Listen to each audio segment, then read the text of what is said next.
You're a gay fish.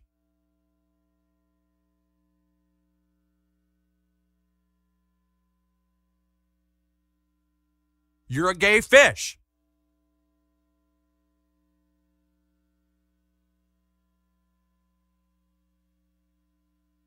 You're a gay fish.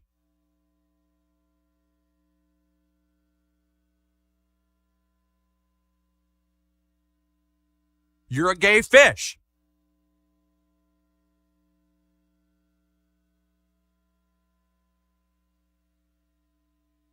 You're a gay fish.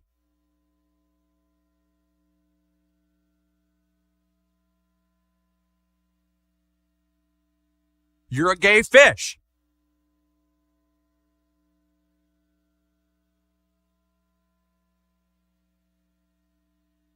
You're a gay fish.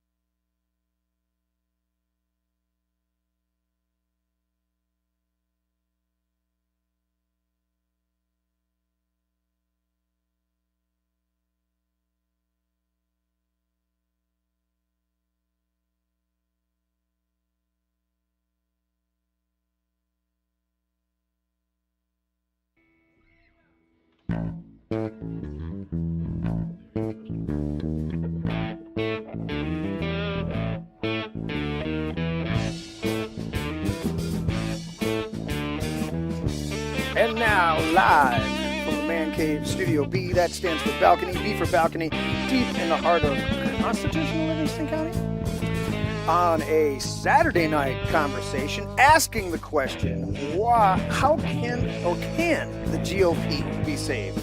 Can it be saved? Can it be saved? I don't know. With us tonight, Kristen, Megan, Kelly, Black Pill, Teddy Bester, and Shane Trejo, rounding it out. Everybody, wait, you gotta do it. Are we on right now? I don't see it on yours. Yeah.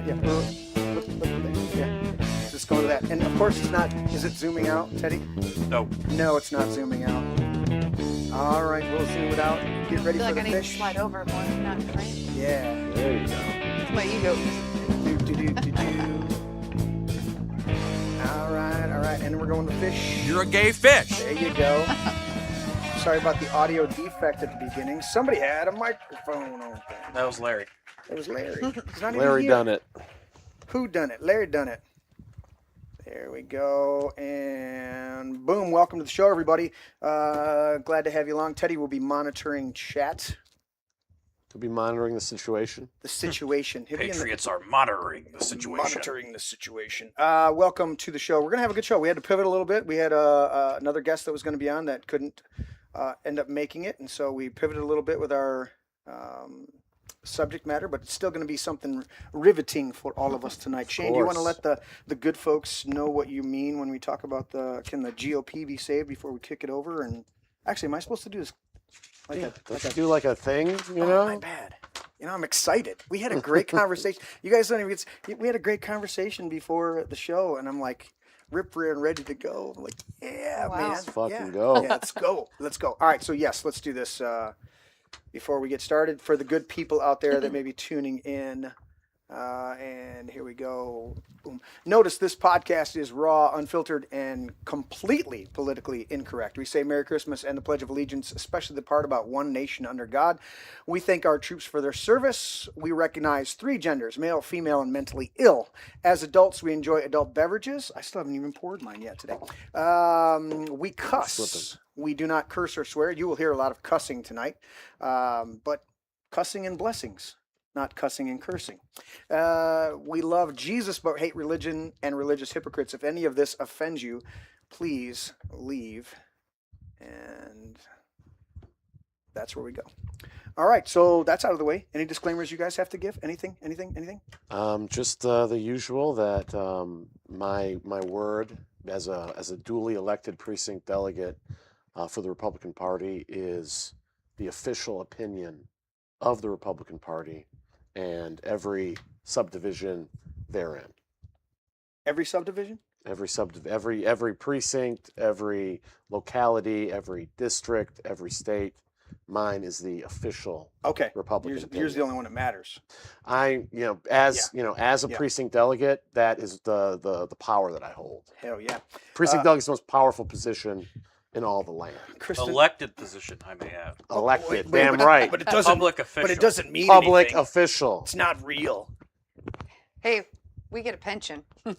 So Wow. Pensions for delegates. I like that. I like I that like proposal. We got to put that in the bylaws. Let's put that in the bylaws. Kristen, anything you need to disavow yourself of? actually, I never censor myself, but I would say that anything that I say does not reflect on any candidates that people know I've publicly endorsed because they support my right to free speech, and we don't have to agree on every single issue or fight that I'm in.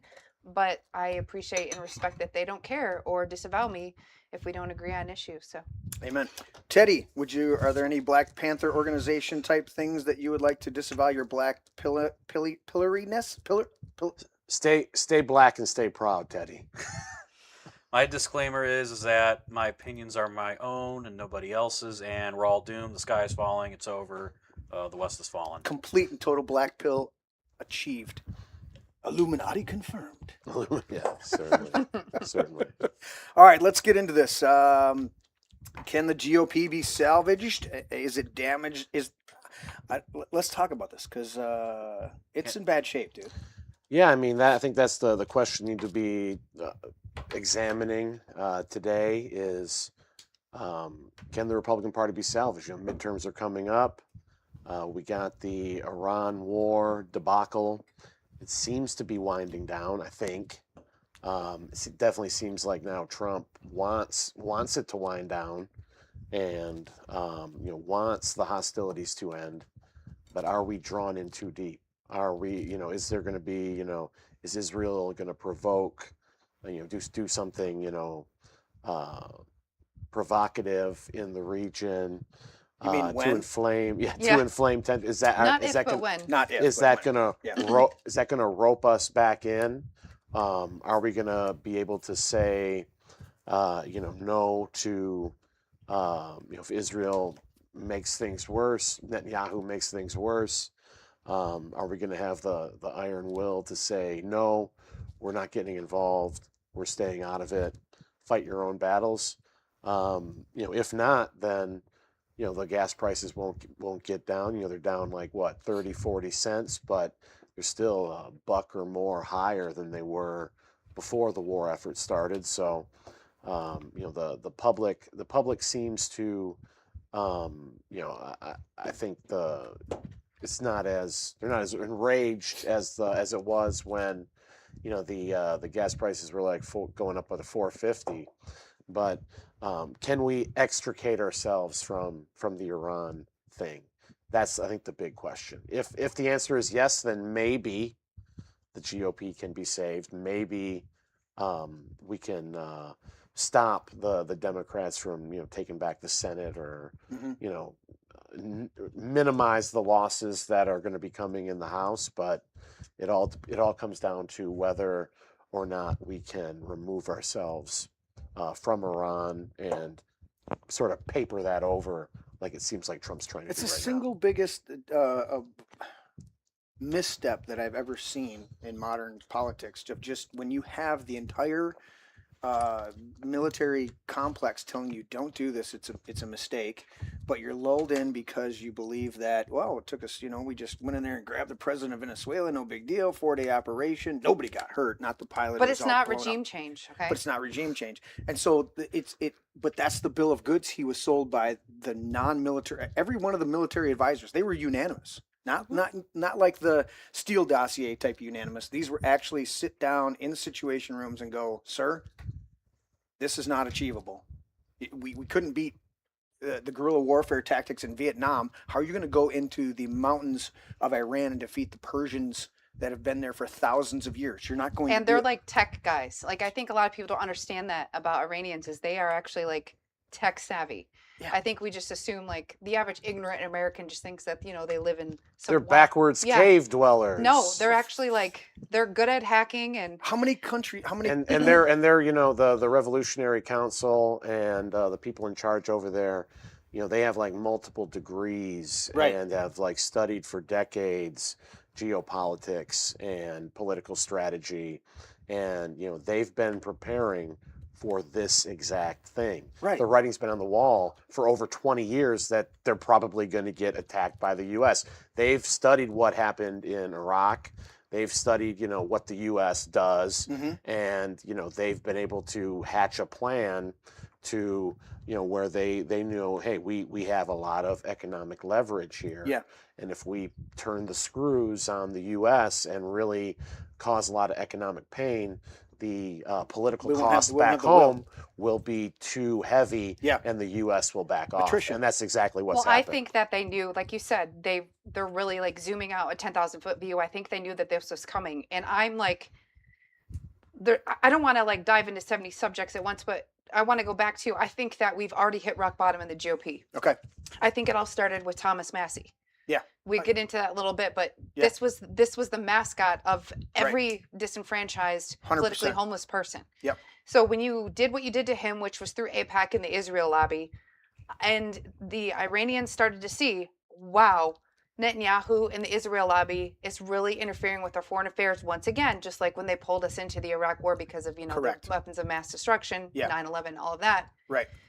I think they knew this would happen, and this is all based on the Greater Israel Project. 100%. This isn't an opinion, and that's No. why I'm so tired of people. Let me just say this in the front. If someone calls me anti-Semitic on my page, they're automatically blocked, and I'm very freedom-minded, but you don't get to use your false label ad hominem attack because you're so incredibly retarded that you can't argue what Right. I'm telling you that is actually proven on a hot mic and the documentaries Occupied and the BB Files. Exactly. So what I think is that we've already hit rock bottom because regardless of people's inability to remove their emotions, Trump did abandon his base. Yes. And we were all big supporters. I was covering with Alex Jones and Luke Radowski on election night. We had anti-government people cheering Trump's win Yeah. because of Doge, no new wars. Correct. And here's the thing. We could have literally been in war as a defense. Right now we're in a rational offense. So if we were in war because someone actually threatened us for Yes. real, Yes. I wouldn't be this mad. But again, we are allowing a different country to Right. occupy us. Well, Marco Rubio said it. He said, well, we knew Israel was going to strike, so we had to be preemptive and go ahead Yeah, and strike them try to because walk that they back. might attack our bases over there. Well, first of all, why do we got bases everywhere in all these other foreign countries? I want to go back to the original Washington and Jefferson dynamic of, you know what? No foreign entanglements. Just stay the hell out of Yeah, and it's like the book Blowback. it. Exactly. Quick And, question. one thing I want to interject. You brought up, all the libertarians who came out and voted for Trump because of, Doge and the promise to pardon Russ Albrecht and things along those And lines. put libertarians in his administration. Yes. Yep. And Yeah. so there was a lot of promises. Some were fulfilled. He did. Releasing the Epstein files. Yeah, some were fulfilled. So I want to give him credit Yes, for those. exactly. But Right. Words do. obviously the full potential was not reached. But a lot of those libertarians who we are aligned with, these are the people who in the Libertarian Party, they're the ones who are blamed in the Libertarian Party for selling out to the Republicans because they were willing to reach across the aisle and come to terms with President Trump and make some deals that got Russ Albrecht from the Silk Road pardoned, Right. got some real results. So these were the people who were on board in the Trump the new people, the new independent-minded people who were on board for the Trump coalition, people who were not on board previously. That and it was this new group of people, not just libertarians, but political independents of who may have divergent beliefs than libertarians on certain things, but they were on board because they saw what the left did. They knew that President Trump had the potential to be a real hammer against the reviled political establishment. Yeah. But then Got squandered and wasted. then the Trump gets in office. People get their hooks into him. Yep. And he gets siloed off from the base. Yep. And he's getting fed information, disinformation, to keep him, on track for what the establishment wants. Yeah. And it's just gotten worse and worse over the past year and a half. Quick question on this, on Iran. You guys both cited how intelligent they are and how savvy they are tech-wise and war-wise. They're one of, 5 countries in the world that other countries buy their warfare technology? This is not Iran having gotten our technology somehow. They have come up with the drones. There's a number of things that they have pioneered for theaters of war that I think Like Iran and Russia. yeah, they're buying other countries like America. We know we sell our weapons of warfare to other countries, right? Because they can't develop them. Iran, to tell you what kind of prowess they have war-wise, Iran's one of the countries that sells their weapons technology to other countries. We just offer diabetes. Well, Iran was the main pioneer, and you see this with their Shahed one-way suicide drones, where the Russians copied it. They sold the Shaheds to Iran, and Russia modernized it. Yeah. And you see now we have the Lucas drone. Lucas is a carbon copy clone of American technology of these one-way attack drones. Right. That were Iranian models and technology. What's the boat ones that they developed too? Iranians developed the boat ones that are the boat drones. They're remote drone. They're remote. USVs, unmanned surface vessels. Yeah. So and another thing, they're not shabby over there. And another thing too is obviously for OPSEC, I'm going to be very vague, but like I know people because I was in the military who are actively deployed right now. Oh yes, as a leader. Disclaimer, thank you for your service. I like to point out. Thank you for your service as a leader in the QAnon movement. You are very adept at these things. Yeah, where we go, whatever the fuck. Anyway, no, but I've had friends who just found out the other day that their deployment is extended because of Israel not being able to keep their bombs to themselves. Where is that bill right now that they're trying to push through where Israel gets a complete partnership and access? I don't know where its status is. I had a lot of pushback. A ton. Yeah. And plus Trump said he's not signing any bills until the SAVE Act is passed. So. But probably he'll make an exception for that joint Israeli one because I don't know. See, I think Trump is being blackmailed. It's the only thing. Like, that makes sense. I don't mean blackmail like he diddled children or something because the Democrats would have used that. I think.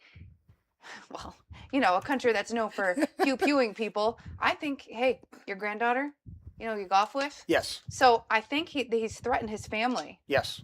And that's the only sane thing I could think of to where somebody has flipped so much that you're like, who are you? Like, who are you? Right. I think a lot of it has to do with economic leverage, too. You look at a lot of the deals that are going on right now with not only that, but personally, President Trump and his family.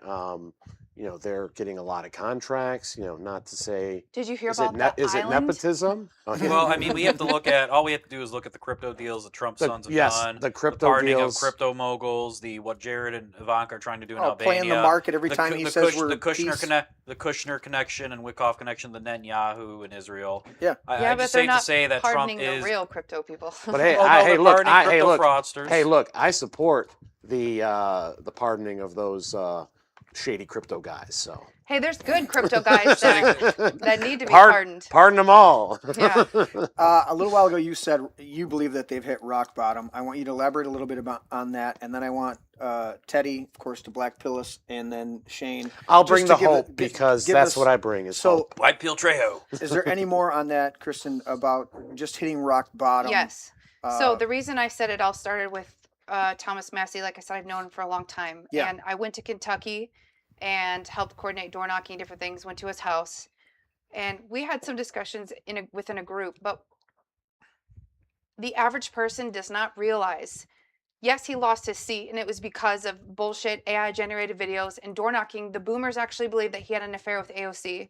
And I saw him go in that motel room with AOC. It was a television. He touched me in a bad way. And those ads would probably be banned in a lot of states too. It was so ridiculous. And you had the crazy ex-girlfriend, and she said something, and the people totally twisted the story and thought it was a sexual harassment. And then 5 minutes after the election, it disappears. Wasn't the girlfriend sponsored by APAC?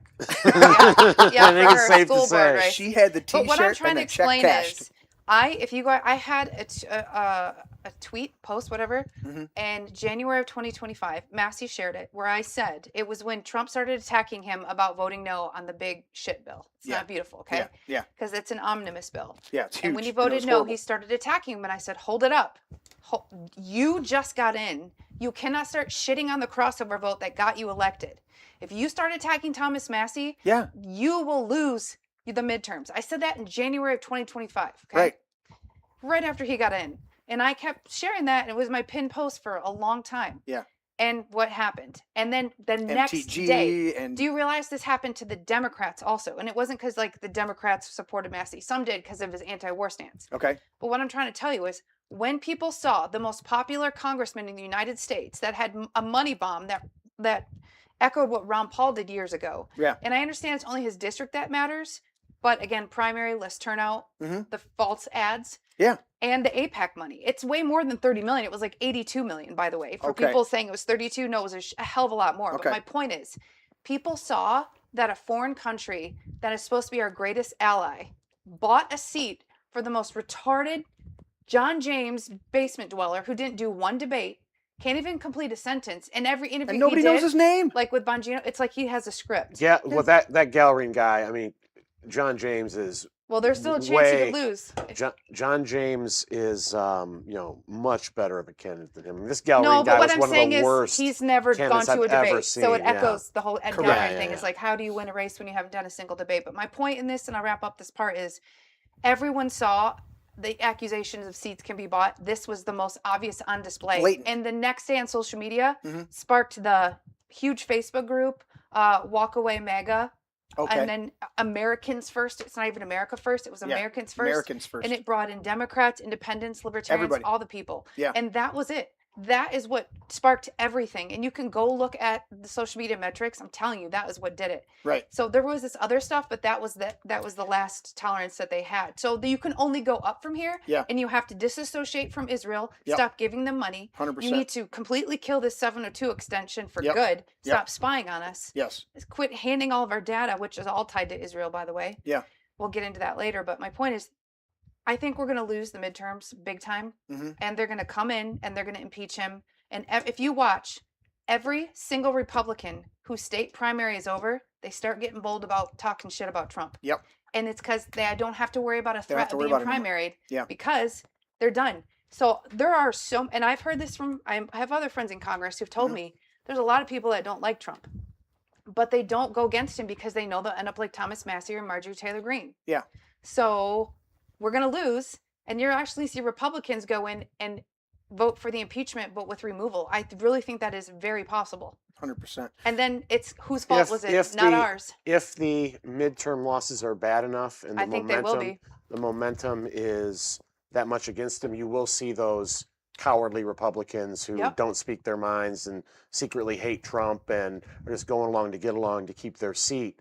They will flip on Trump and they will vote against him and vote him out. We're seeing a trend right now where I like to call the Trudeau principle, where you have a ruling party in power, like in Canada, and we just saw this with the UK, where you have a unpopular leader. The leader's unpopular, not the party. So they boot out the leader, they replace him with someone that's more palpable to them, and then their popularity goes up. We saw this with Trudeau. We saw how Carney won pretty much out of the blue in a kind of landslide way in Canada. We're seeing this Keir Starmer, Andy Burnham's poised to take that over. He's probably going to be more popular. Throw some new Jagoff in there. Yeah, probably Vance. But no fundamental changes. Maybe, probably Vance to appease the Teal Network and the Tech Bros. Maybe Marco Rubio. I'm sure, but I think Trump has just gone. I think Trump is probably, like Kristen said, is going to be impeached, and that's on him. I wouldn't even care if they impeached him. We did our part. I mean, well, no, he deserves it. He deserves it at this point. At this point, to abandon all of the people that were too many self-inflicted wounds. Absolutely. Well, even pointing out the Justin Trudeau up in Canada. Why is the reason that the guy that's in there now, the hell's his name? Dickhead? Yeah. Dickhead. Carney?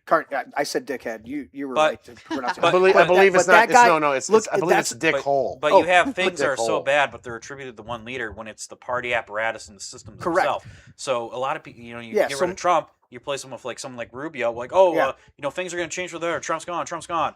But it's the system at play that will still continue. And without the cult of personality of Trump, so that support will dissipate, and the Republicans will go even further down the ship. I also needed to point this out, is that since what happened to Massey, a huge huge faction of Republicans, not just Democrats, said, including me, I will not vote for a candidate who's funded by AIPAC. 100%. So what does that do now? Look what just happened in New York. Yeah, we had three socialist, straight up socialist Democrats swept. And I get real fucking tired. I had somebody, I'll just call him out. My husband goes, "You sound like a liberal," and I was like, "Excuse me? Well, do you want these socialists?" I go, "No, I don't. But people don't want AIPAC candidates. So now is the time to go, no, I don't want your money, AIPAC." Yeah. And I know that there's some candidates in Michigan, I'm not going to name right now, I don't have permission. They've been courted and they rejected AIPAC money. Right. And the boomers would say, I can't believe, these kids supporting the socialism, and the socialism is bad. And anyone who knows basic economics can tell you socialism is bad for obvious reasons. But the public isn't voting for these people by and large because they support socialism. They're voting for them because they're going up against a corrupt system. Yep. They're rejecting the corrupt AIPAC Israel money, and they're saying, hey, we want to take power away from these rich assholes and want to give you something more. And when you're dealing with a system that's so corrupt in every level, then that becomes an appealing message. That's how they get their hooks in to a society. Obviously, it would go from bad to worse under their rule. But if the Republicans don't provide a better alternative, and MAGA should have been that alternative, we can't provide that alternative, then we're going to hand the country over to them. We only have ourselves to blame. And when they you're seeing right now. You're good. I can hear you. You. No, the headphones are cutting out. But what you're seeing right now, narrative-wise, is you're seeing Mondami. He froze rent. He's getting what he wants through. He just got his candidates elected. You're being fed a narrative now that Mondami's way of governance and his personality, he's a very charismatic individual, love him or hate him. A very down-to-earth kind of guy too. I mean, just how he presents himself. Very savvy. Very savvy guy. Yeah. But you're seeing the narrative where he is finding success against with freezing rent and all this other stuff in New York City. It'll go for a time. And you're seeing this narrative shift, I think, where you're going to have the discredit. You're going to be it's like woke being put away in 2024. We're going to have actual, it's going to be labeled as America First populism being put away in 2028, and then you're either going to see a controlled, Gavin Newsom type, or you could even see a DSA person be elected president in 2032. My thought is it'll probably be in 2028. It'll be more of a conventional Republican at the top of the ticket, but they could throw an Ocasio-Cortez as vice president, or someone who would someone more radical who could kind of bridge that gap. That's probably what we'll see. When I was in Kentucky, a lot of the youth that was there to door knock had these shirts and they said "Purple Revolution." Mm-hmm. And the fundamental thing is the boomers. American politics is it's pretty easy to win an election, or you have to be economically left and you have to be somewhat socially right. Just how people don't care. All you have to do is just have right social policies, and then you have to be economically left, because as we've seen, the billionaire class and the Epstein class have destroyed the economy. We've seen the stock market manipulations, all of that with the Iran war and all this other stuff with data centers and flock hammers, how it benefits these private corporations and billionaires. And then you get Republicans who say it's free market. Yeah, it's the free market. You can't do shit about it.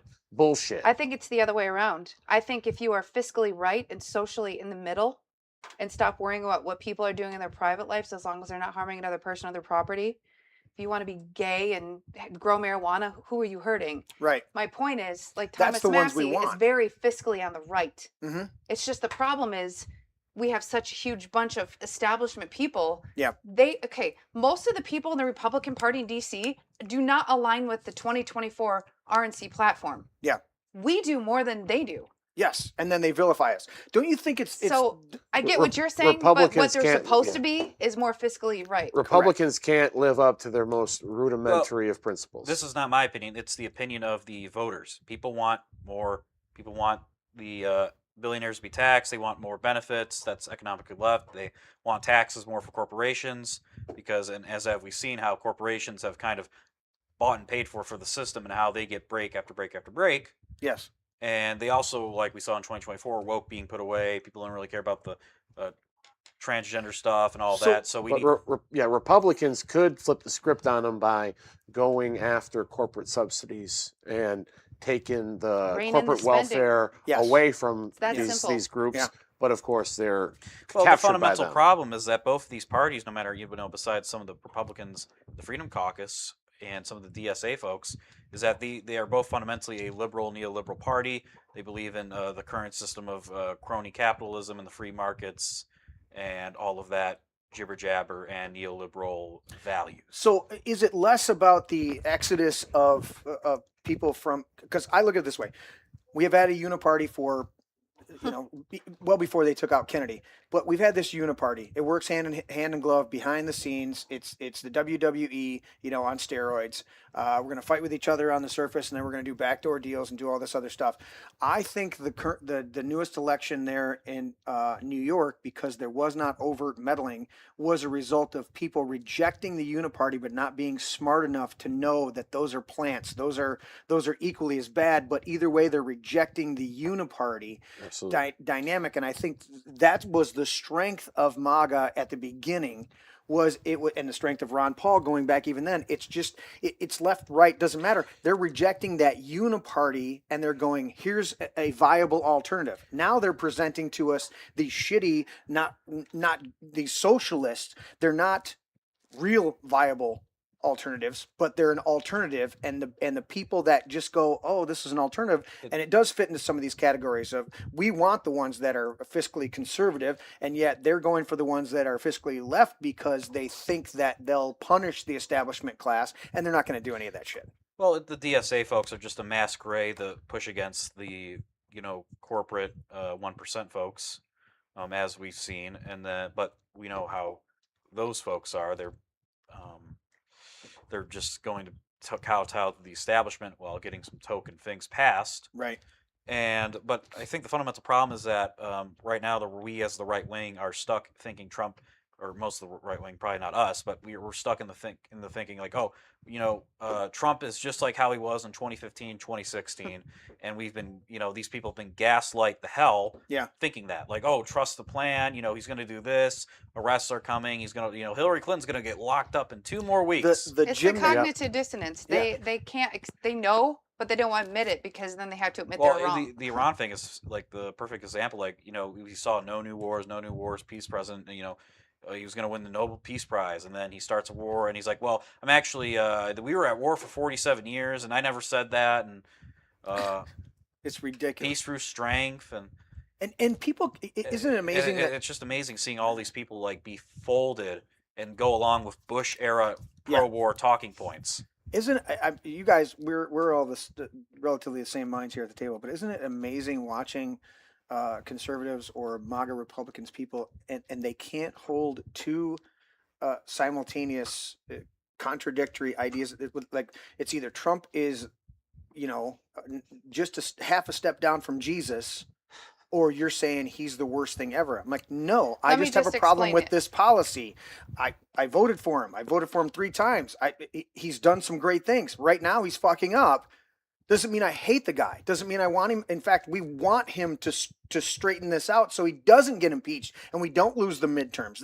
We're up. We're on the horse SOS, saying the impeachment's coming. The impeachment's coming. It's this like, is how dude, come on. that mega is in like it's like a cult, but I don't mean that in a derogatory way. It's like they're in a trance. And this is what I tell people. Why did you vote for Trump in 2024? All the things that Trump ran on.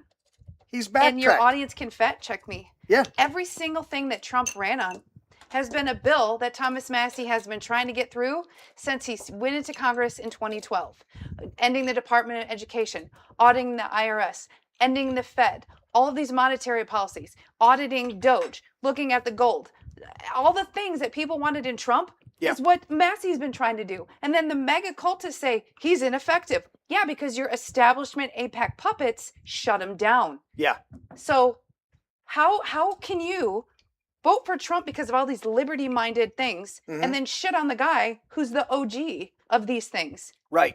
He was actually Trump's biggest aloy based on his platform and got shit on when they turned around and refunded the Doge fraud, waste, and abuse that was found. Yeah. He wasn't the problem. And yeah, he lost his congressional seat, but as my shirt says, Massey 2028. Exactly. He's not going anywhere. And that's the one thing I keep saying to people. And you say it's 82 million. Okay, I'll take your word for it, 100%. But either way, I keep looking at people and I go, people that are like, well, this and that. And I go, okay, Massey's that bad that we're going to spend 32 million. He's that bad? Because he doesn't take an APAC handler. With a 98% Liberty rating, he's that bad that we're going to spend $32 million to get rid of him. And you can't throw $10 at another candidate? So I'll explain Tudor Dixon was horrible, but why didn't our party get behind her once she won the primary to run against Whitmer? No. As soon as she won the primary, the money gone.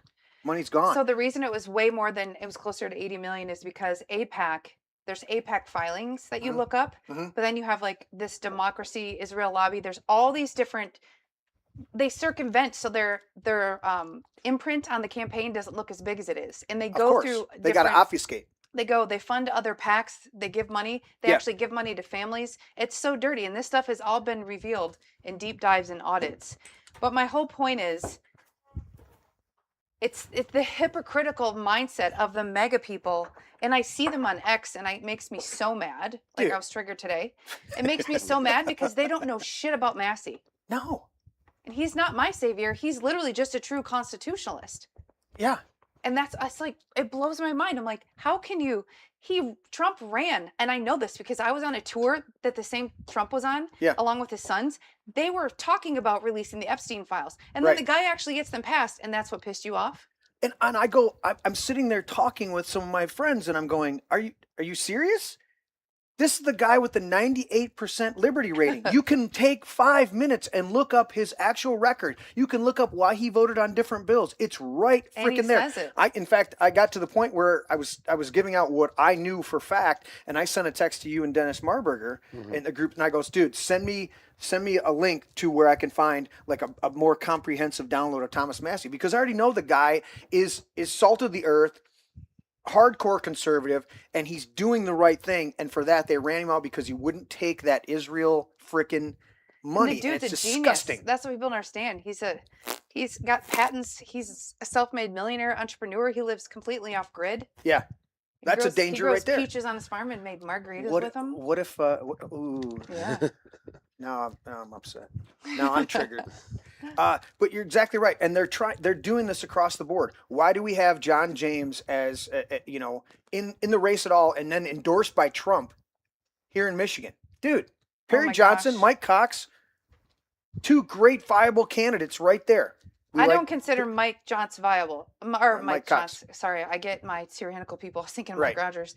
No, Cox. I'm not going to bash. He's got a record. Right. That I'm not in law, not a fan of, but I'm not an absolutist. Correct. Yeah. Okay, but my thing is, let's be real. You can only win elections in this state by earning the Liberty crossover vote and having money to go against the Soros, George and Alex. Yeah. Perry Johnson is able to dump over $40 million in the general. Yeah. John James couldn't raise that without bending the knee to APAC and all their lobbyists and bureaucrats that he has to have favors to. Exactly. And when you hear people talk about, and we have to give Carla Wagner the credit, she's the one that sparked the whole conversation about property taxes, not just in Michigan, but nationally. Yeah. She endorsed him.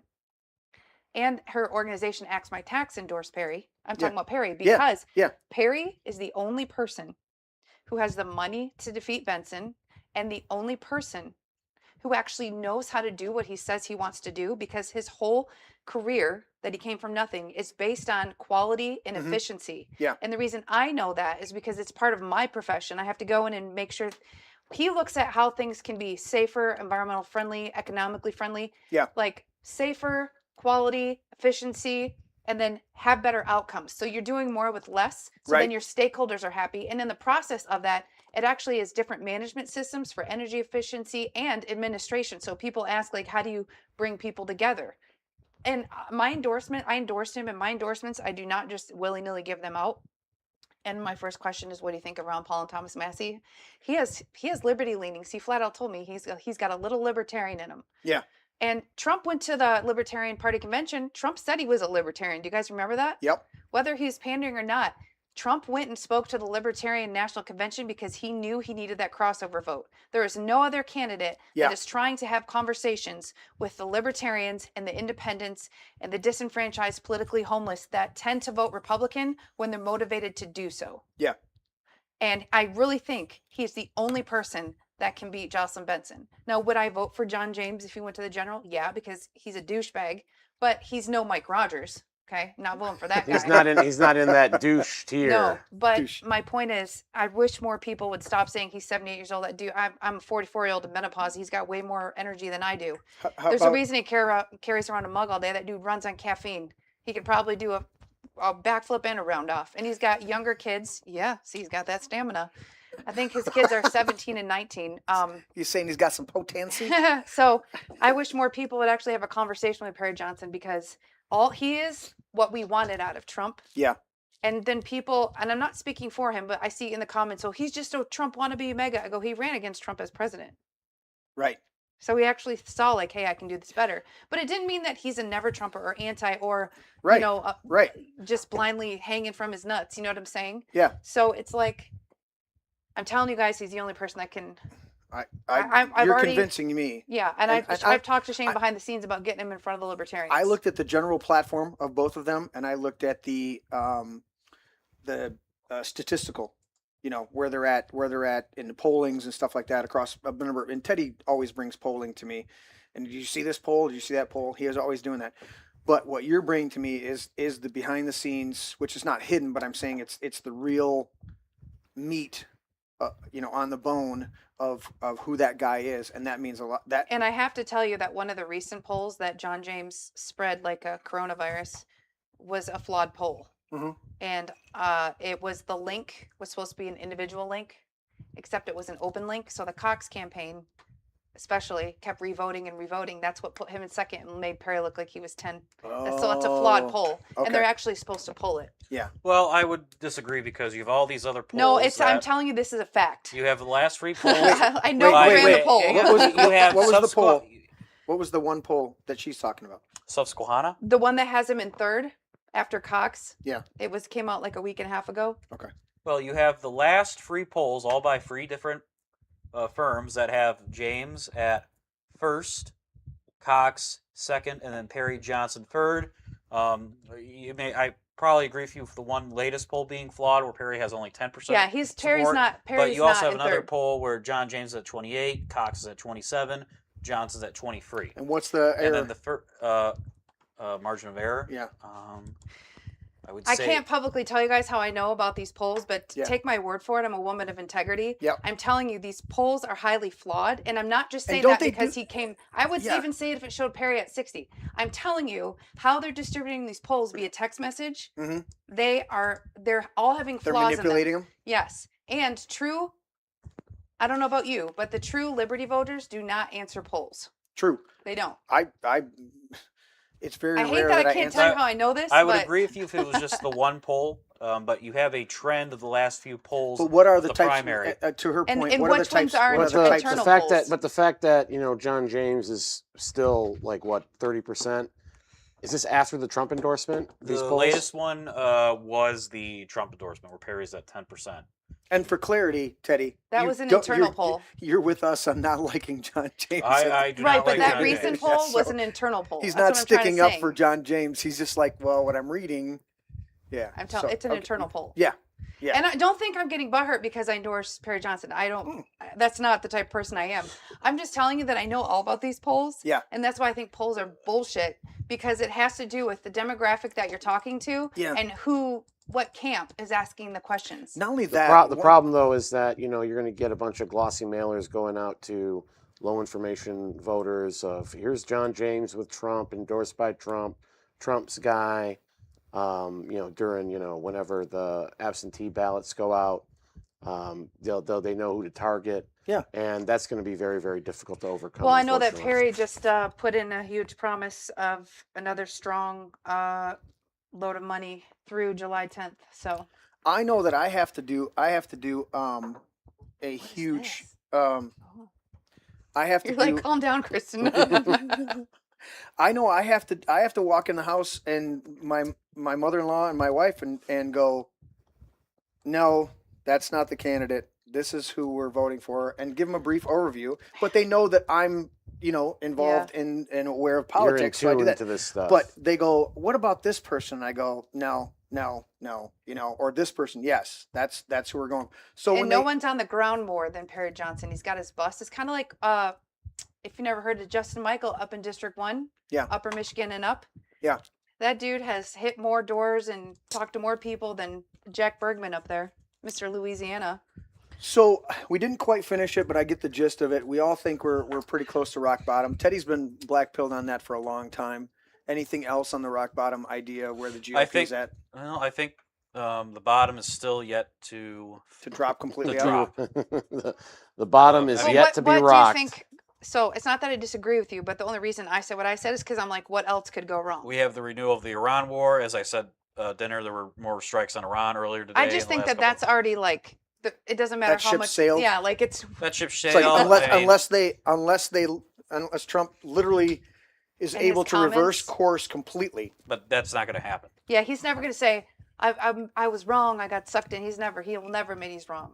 So that ship sailed. What So I else? feel like people are already stained by it. Well, I think in the future, people are Republican Party wise. I mean, we're going to have. You think it's just the we're cult? going to have the party of Marco Rubio within the think it's next just 4 the to 8 years. Cult hanging. I do not consent. Yeah, I don't want that. Well, that's where the winds are heading because Right. you're seeing the articles and the narrative. J.D. Vance not going to run press because is- the midterms are horrible, and how J.D. Vance Well- is being sidelined. Marco Rubio is doing such a great job. And as they Secretary Well, I tried think of that's State. changed recently because, J.D. Vance has been doing the media tour. He's been very visible lately. Rubio, you haven't seen too much of him. So they're trying to pivot a little So bit. I think they're pivoting. I think Well, more JD toward has peace. disagreed with all They of have this shit. JD. Yes. They have JD as the guy with the Iran negotiations.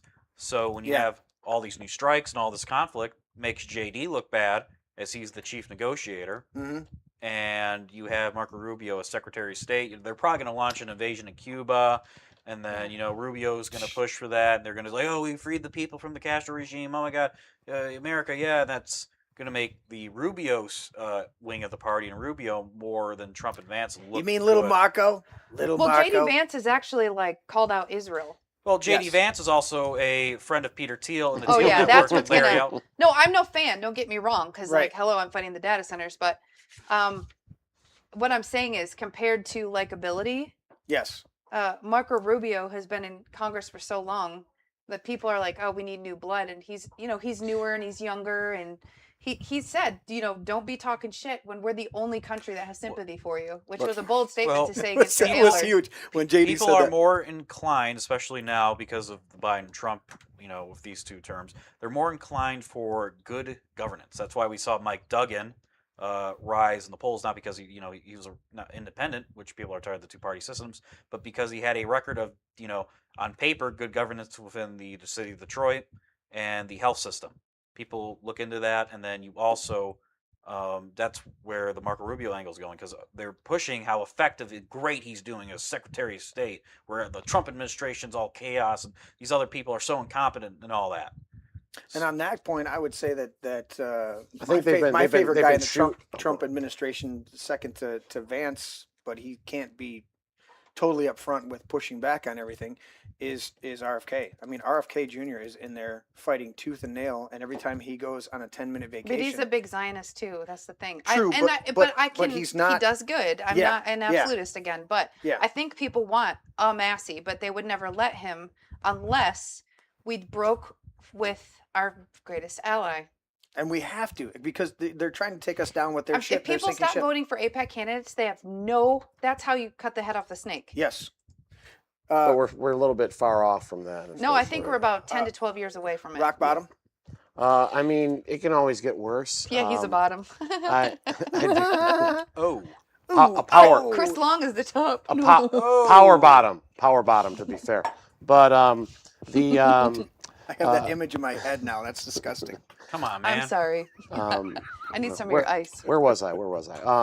Oh yeah, so rock bottom. I don't think we're there yet, but I do think the good news is the Trump administration is starting to pivot. They want to pivot away from Iran. I don't think Trump wants to. There's going to be some hostilities, but he doesn't want this thing to escalate any further than it has. Right. That's why we've seen Vance out there doing the media blitz. And I think Black Bill Teddy's right that the agenda is that, Rubio is the guy who is doing such a great job, and he's such a, has 10 different roles in the administration. He's the rock star of the administration. They've been pushing those talking points hard, but now that, the Iran thing is obviously not going very well, they have Vance back out there. He's been doing media appearances. He does, he comes off as, I think, fantastic in a lot of these media appearances, and he's at least posturing as being more of a anti-war, true America first kind of guy. And I think that's, even if it's just smoke and mirrors, that is a good sign that the Trump administration sees that things aren't going well, and Trump is trying to pivot. Trump is very good at pivoting, as we've seen, throughout the years. He's very good at kind of wiggling out of things that are going bad. And he won't admit he's wrong, but he'll pivot. Yes, exactly. So he'll pivot, but the only question is, will Israel allow him to pivot? What tricks do they have in store to keep us bogged down in this conflict? Now, I'm not sure if Netanyahu has the political capital right now to do something that's huge and massive that would suck us in further, because he's basically on his last days. He's going to be ousted as prime minister, probably very soon. As we've seen, we were talking about last week, the Israeli opposition has been more war hawkish and more pro-war than Netanyahu is. They're saying, oh, well, Netanyahu's bowing down to the Americans. We need to strike Iran. We need to escalate the war in Lebanon. So I don't think, if Netanyahu was gone, it wouldn't be really that much of a change. But here's the thing. I think the liberal left-wing Israeli opposition Yeah. being more hawkish than Netanyahu himself in terms of Lebanon and Iran. Okay, Plus, you still have his wife. Yeah, but think about it from this Sarah. perspective. Okay, we know Netanyahu and his wife are going to go to prison as soon as they're not at war. So the war hawks that you're talking about want to do it now. They want to take over. They want to do it now.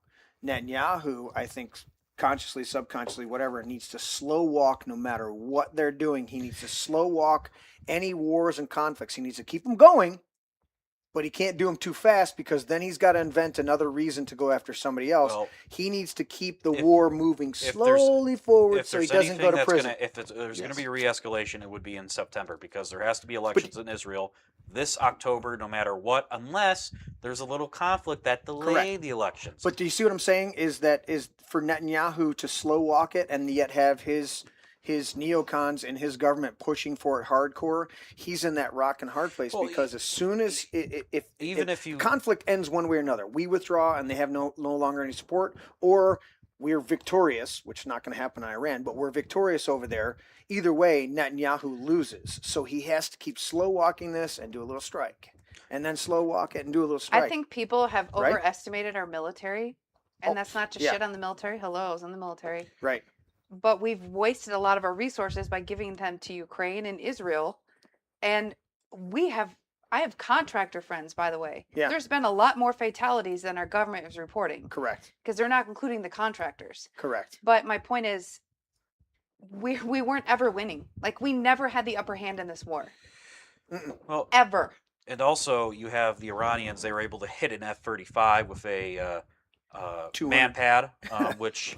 They got $200,000, $200 million jet, F-35, new state-of-the-art jet. What they hit him with was like $20. One of their strategies is that they're hitting static sites that are expensive. They know if they cause more casualties, deaths, that will probably harden the hearts and minds of the American people, like in the sunk cost fallacy of continuing the war. And the fact that we are supporting the war. I'm sorry, supporting the war.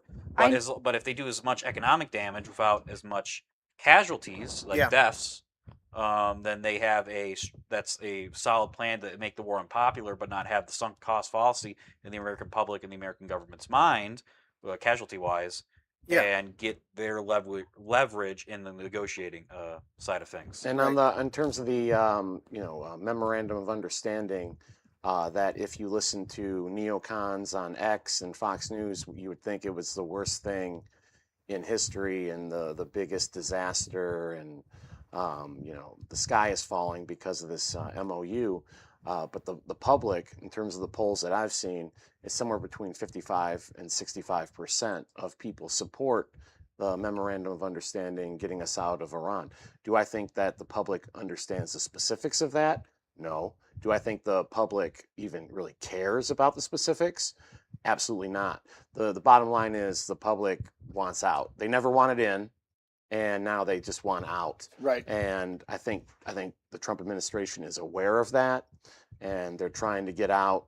And I think that save is as much face as they can. yeah, and I think that that is a good development. That is something to be white pilled about to a certain extent. That I think that the reality is set into the Trump administration.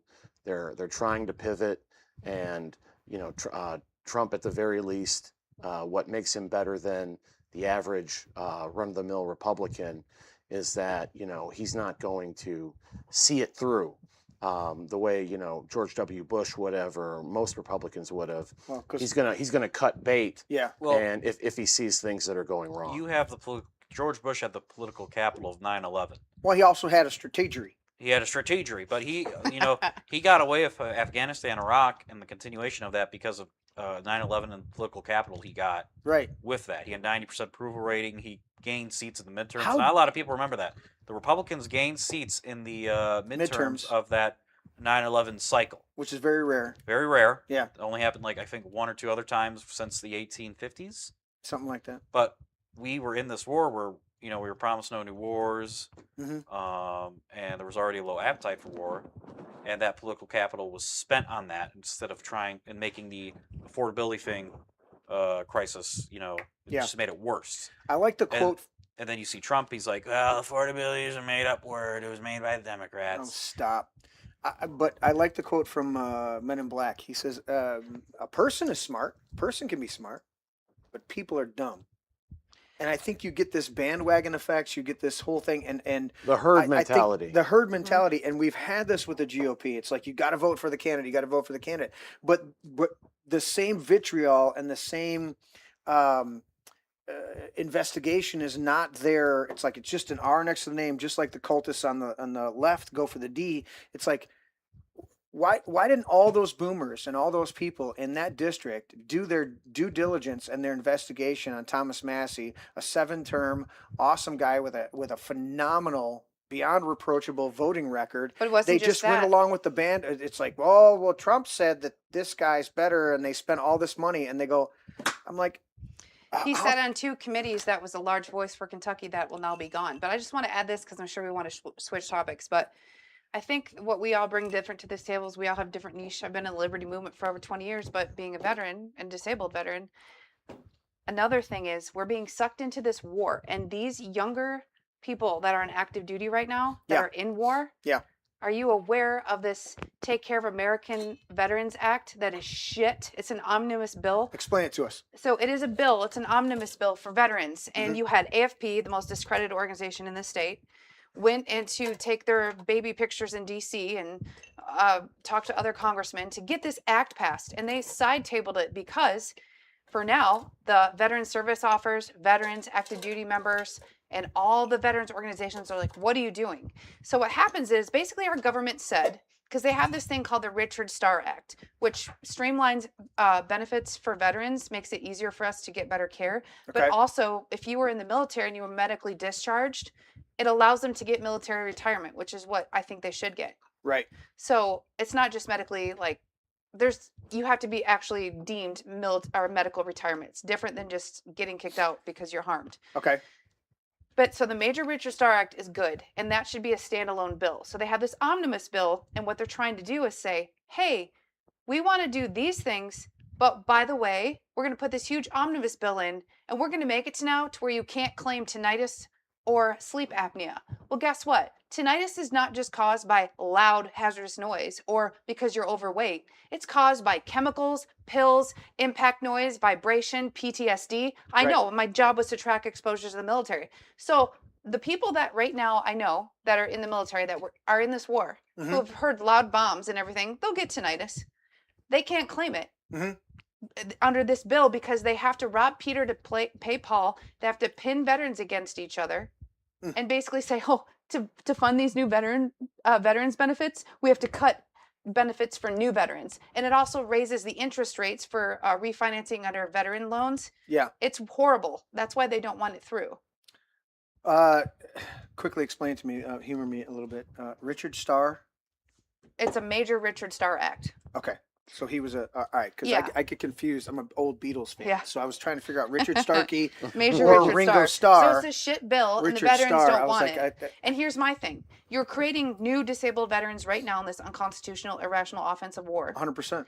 And yet we're still sending a shit ton of money to Israel and Egypt Yes. and Yes. Ukraine. Why do I have Lebanon. Why do I have to watch late night TV and guys like Gary Sinise and other groups on there asking for private donations to help fund our military, our disabled veterans?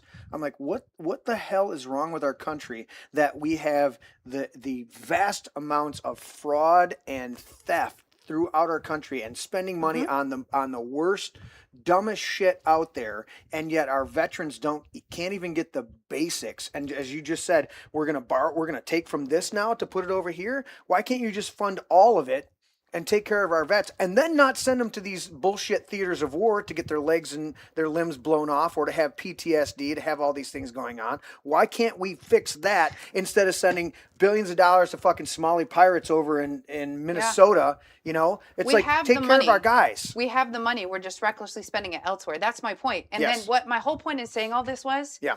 the current active duty military and veterans, old and new, are pissed. So they're paying attention to this, and that's a whole different deciding factor. Because you know who's standing up for us the most? The Democrats in this issue.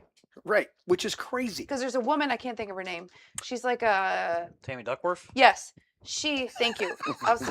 This fucking guy's sharp. She is the biggest advocate for veterans benefits. Right. She's a veteran. Well, look at we can give our opinions about it, but look at who was it, Tulsi? Who was the chick that was Tulsi the Gabbard. Democrat that came over? Yeah. Right? Tulsi Known her Gabbard. for years. Military girl. Phenomenal person. Yeah, we're gonna have some fine points where we go, but was Democrat, was military, was all this, and then saw that the party left her and went, no, I'm gonna come over here. Now All you need to know is that she's a big supporter of Ron Paul, and she's close friends with Thomas Massey, and she's been speaking at the same Liberty conference as I have for over 15 years. Wow. She's long very before liberty-minded. long just before she didn't- left Yeah. the Democrat Party. Yeah. And that's amazing. See, this So is did stuff. Dennis Kucinich when he was in as a Democratic congressman. Yeah. And these are amazing things. All right, let's pivot. So let's talk about You want to go data centers? Or you want to go flock or cameras? let's go. I want to show this. You should pull up that tweet of All right. El Said. One El of his. Said. So the We El wanted to Said- show Our new senator. it that could one? be. The cringe So one? yes, this is some major league cringe from El Said. So let's check this out. It has to be seen to be believed. And I'm a one-man show, so you have to give me a second to load it up. So El Said is skyrocketing in the polls, and this man could be our next senator. So let's check this out. Let's see. As soon as we got the circle, We got the we circle got of the doom circle, going. and it's telling me to sign up. I was signed up, and you signed me out. Come on. Well, Well, maybe we're not going to see Well, the cringe, the Live See? television. this is what happens. the cringiest. I of the blame the cringe. intern. Which one is that? That's Jorge. It is Jorge. All right, I'm See- coming back to the table for a second. Here's what I'm going to do. I'm going to open it up over there. See what Yeah. we got. So El Said is, I think a lot of us laughed him off at first because he has, obviously a very socialist message, but because he's the guy who's railing against, APAC funding and saying, I'm going to give more benefits to the common person. Yeah. And with I think the Iran thing and the gas prices going up, It's resonating. it's resonating with people who are just getting Oh, there's screwed. Christian Maxwell in the comments. All right, let me She's, try it. Let me try running it. in See if it Illinois. works. Which is why we need money out of politics, money in your pocket, and Medicare for all. Here's the mail, it never fails. It makes me want to wag my tail. When it comes, I want to wail. Mail! doing Blue's Clues? Yeah. Is that Thanks, the- mailbox. We just got a letter. We just got a letter. We just got a letter. I wonder who it's from. Oh, it looks like my ballot. Brought to me by my Secretary of State. And with it, I can participate in democracy.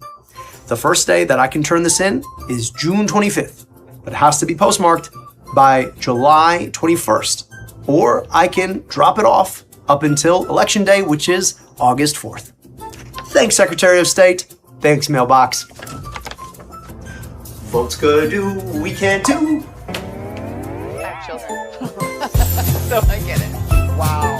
Yeah. All right, so you guys can call that cringe, and I think you that's know good what? marketing. You know what? I would rather have that than the generic politician ad, like where they're standing with paid actors and they're looking at like With shitty construction. B-roll. Yeah, and they're like they're pointing at stuff. Yeah. I get it. I'm in a factory wearing a hard hat and Have you pointing guys- at have you- something. At least that's Somebody a little bit did more an personable. ad about that where they do all the cringy shit, and I gotta find that video. It was so funny. So here's my thing. I know before the show we were talking about this.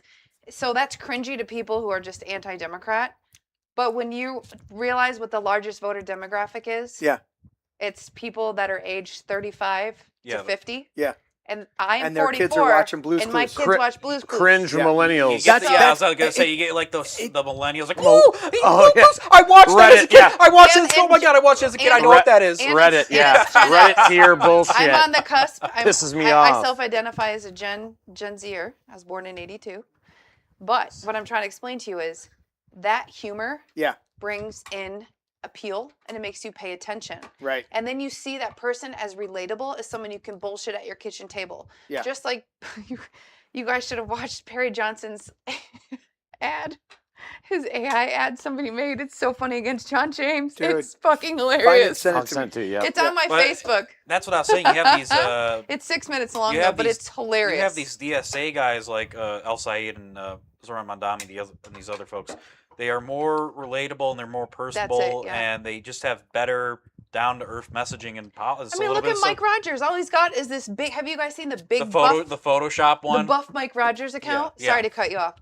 No, it wasn't that like posted on his account, and like people were like, "Oh, Yeah. that's Photoshop." And I was like, bro. Dude, he's so I'm Mike Rogers, and I'm Mike Rogers is going to lose. I don't know what. I told you guys. I told everyone that. Shane knows too. He has no path to if he victory. can't win 2024, He's not only not how's getting he- the Liberty vote, he's not getting a lot of the Republican vote. It's just If he couldn't beat the ballpark Yeah, if he- Frank girl, if how he the couldn't- fuck do you think if he's he gonna- couldn't win in 2024, how could he win when the country's against Trump and the Republican Party? He's going to win the Democratic nominee because Well, some Blues people Clues- won't the Blues vote for Clues guy? Ginger because And they steal souls. I saw a new poll that actually showed Mike Rogers ahead of Mallory McMorrow and Haley Stevens by a very small margin. But that same poll had Saeed up 5 points that was on an- Rogers. And he's not a bad when you looking look guy at, when you either. look, when you look at the polling until recently, Mike Rogers was losing against McMorrow and Stevens and winning against El Sayed by a few points. But I mean, I'd have to see more data for I coming think the that out. momentum has. I But think the I momentum agree is with you. going in El Sayed's I- favor very quickly. Going out into I was in I was in Ferndale yesterday, and El Sayed Yeah, signs that's your everywhere. problem. You were in Ferndale. that video That's is like hilarious. That's But- like but there's- bigger. Ferndale Did you is send like it to more me? Ann Arbor It's than on my Ann Facebook. Arbor. Oh, If of you course, just go on my Facebook, it's but like among the at the top. liberals, Oh, yeah. El Sayed Or is very close to it. I'll pin he's it. gaining momentum. he's- He's becoming a pe- thing. He's pe- very popular. People want Mondami, or they have solid. They want to have actual I'll pin it messaging that for goes you. against establishment and AIPAC and the billionaire Epstein Alright, it's class. This one? And They they want- want someone that will hit actually refresh 'cause I just take pinned it. they want to fight Trump. A charismatic outsider. Charismatic guy. And It's he's so checking. funny. He's checking the right About boxes. a jihad. Even if I wasn't for Perry, this is fucking funny, and this is the relatability issue. All right, let me see if it opens up properly for us. You just gotta unmute it. I know. No, there it unmuted. Wow, Teddy, that's a first. It's funny as shit. Hey, First the logo disaster, then the petition disaster. Now Perry's in the polls. What am I paying you people for? Sir, technically, it all depends on. This is ridiculous. Charlie, where is James? Missing again. At this point, we may need to file a missing persons report. Okay, that's it. I'm going to find him, drag him back here, and make him debate us!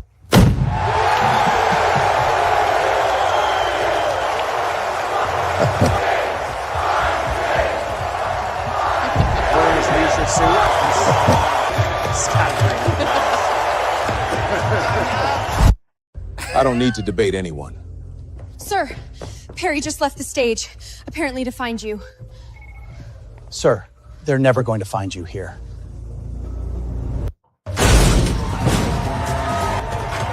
You know, we've been saying Mr. Burns, but based on this AI... Wait, Perry! Dumb and Dumber.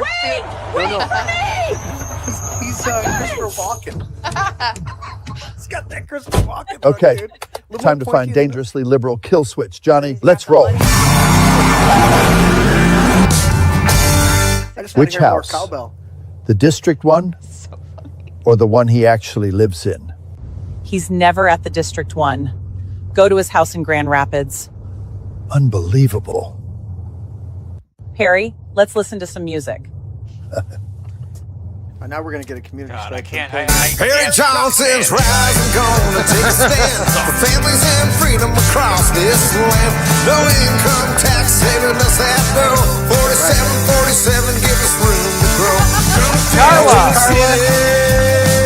Give people cheer with Perry in the lead. Yeah, we got nothing to fear. He'd be grifting trying to here. get some money. All right, so he's pulling up to his house. So funny. He's still got the cup of coffee. I don't think James is home. He said the dude Figures. lives off He's coffee. never without one. James has a helicopter? You can actually fly this? There is a mistake in this video. There's too much Sean. I'm the quality guru. I can figure out anything. Let's fly! We should fly over to Hillary Schulten's house and look for James there. Isn't she a Democrat? Why would he be there? Just trust me on that one. Who made this? I think John Yob did. Much better. Wait till the kill switch moment. No way. We found them. Yeah, that AI's gotten better. It's like It's just so robotic. Remember when Polar Express first came out? Yeah. We were like so cringe because the eyes were not right. Yeah. But it has comedic relief to it. That's You know what I mean? yeah. No, you're exactly right. And the fact that somebody can do this really quick. How do we get in? Uh-oh. It's hot wire. How many times do I have to tell you I'm the quality guru? I fix broken systems, even secret bunkers built by billionaires. They found us! Code red, purge everything in it.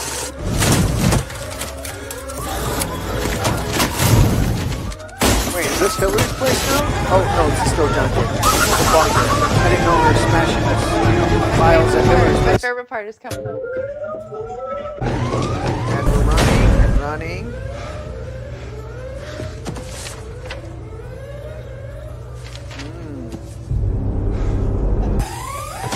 They just left!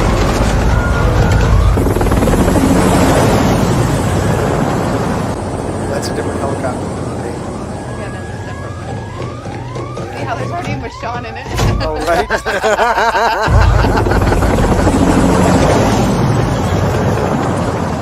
Quality pursuit engaged. Wait for it. Vehicle kill switch. Target locked. What's happening right now? We aren't flying. You're the pilot! You should know! Sir, it's the kill switch you voted for.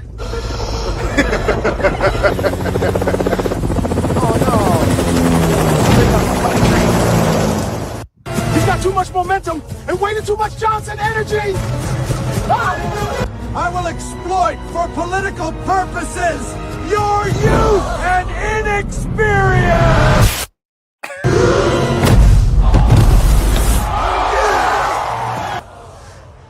James, why won't you debate us? Hold up. Quality check. Jocelyn Benson? No way. Brandon Hall Asher. Well, that explains his votes. So, where's the real John James? Wow. Come on, that's funny. My name is Johnson. Perry Johnson, the quality guru. That is. Like I said, even if I was This advertisement contains images and/or audio Wonder how many gallons even of Chris water Long's were, stupid spent AI on videos it. are funny. Yeah, even Chris Long's shit posting AI videos, I think that are supposed to hurt our feelings, are hilarious. They are pretty funny. Yeah.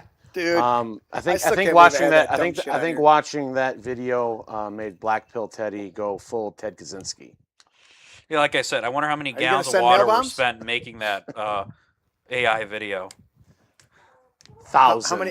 How many what? 8 gallons of water were. 8 gallons? 8 whole gallons? No, I wonder how many. No, gallons. not every Oh, data maybe. center uses water, so. We can dovetail into the He's data a quality centers now. guru. He'd be using it. He wouldn't even have a data center. He'd be using quantum computing. The funny thing is, we don't have to have these huge data centers We to don't. do the AI that they're doing. It's. I'm sure we'll Mike, dive into that. Mike Adams has his what's that called? Enoch. Yeah. Mike Adams. I'm supposed to do an interview with him about it. As Yeah. you know, I know him. So. Yeah. Mike Adams Yeah. does the Enoch, and it's phenomenal. I was very surprised. One of his latest interviews when he was on Alex, he was with Alex recently, and he's like, you know what?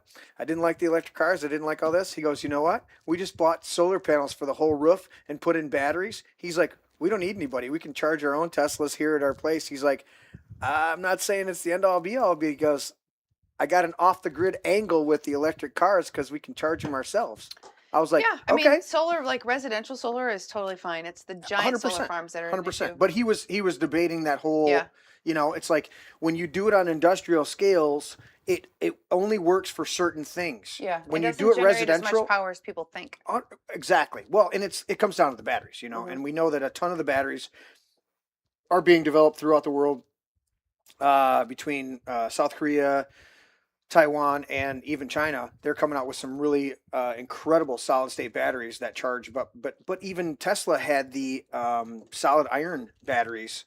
They're heavy as fuck, but they have this huge deep cell storage and release. Yeah, that's what Massey has, a Tesla Model S with solar panels, and his whole property is off the grid. Exactly. And so there are viable ways to do it, but they don't want to make it available on consumer levels Yeah, because they want want you it. to be reliant. They want it the JP Morgan thing when Tesla was putting in Wardenclyffe Tower. He's like, where can I put the meter if you're going to send out free energy to all these people? And he goes, no, it's free energy. He goes, all right, pull the plug on this thing. Yeah. Quite literally, you know, so there's this thing. So do you want to talk about the flock cameras first? Because Let's start with data centers. All right. Because there was a rally. What would you like to know? Well, I want for our audience, I want to touch on some of the things that you went over with your interview with Harrison Smith.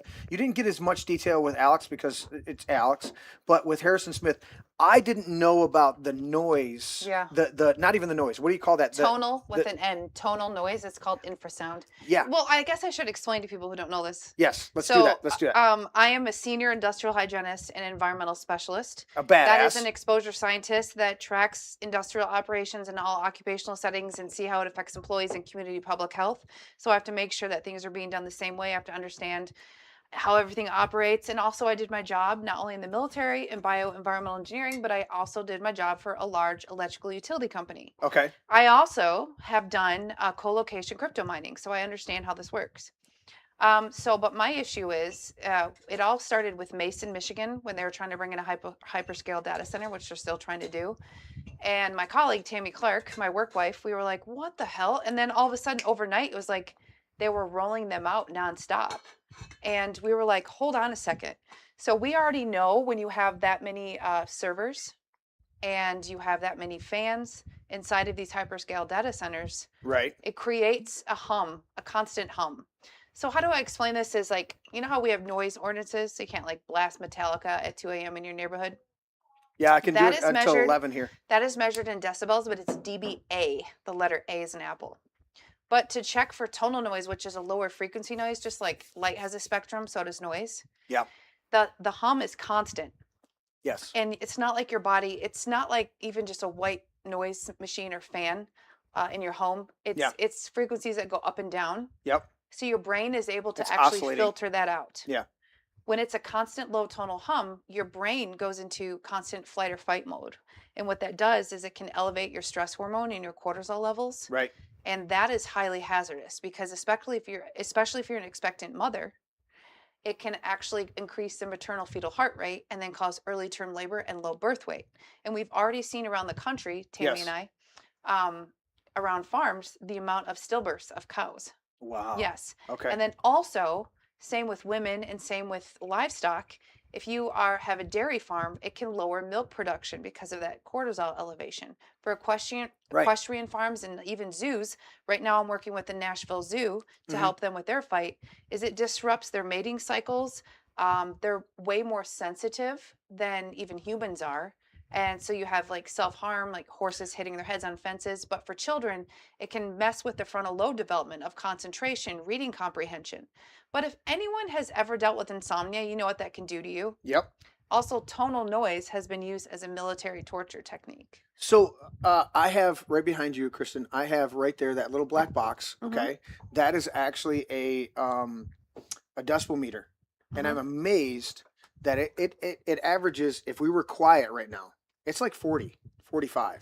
Yeah, it's only measuring dBA though, I assume. Correct. But I'm saying is I have that in here because I do my band and we hold parties here and we rock out and we know, hey, we need to be below collectively as a full band below 100 because that's the threshold. Yep. Yeah, where we want to not create. We want people to enjoy it and be able to still have a conversation back here in the bar without downstairs, hearing loss. without hearing loss. But what you're talking about is this constant stream. And I remember this years ago. I was still a young man in my late teens, but my family has property in the UP. Okay, and they're on right up. Well, whatever, camera there, right here, right, St. John's Lakes near Republic, South Republic. Anyways, one night I woke up freaked out. Okay, I'm in the camp, everybody's up there sleeping, and I'm downstairs, and I'm freaked out because I'm hearing the frequency that they communicated with the submarines. Oh yeah. And there's a base up there in the Upper Peninsula. And I'm standing there and it's twilight outside the window. It's got this eerie light and it's all foggy. And I'm hearing this, and it would lobe. But it was this low, really low frequency, but I could feel it.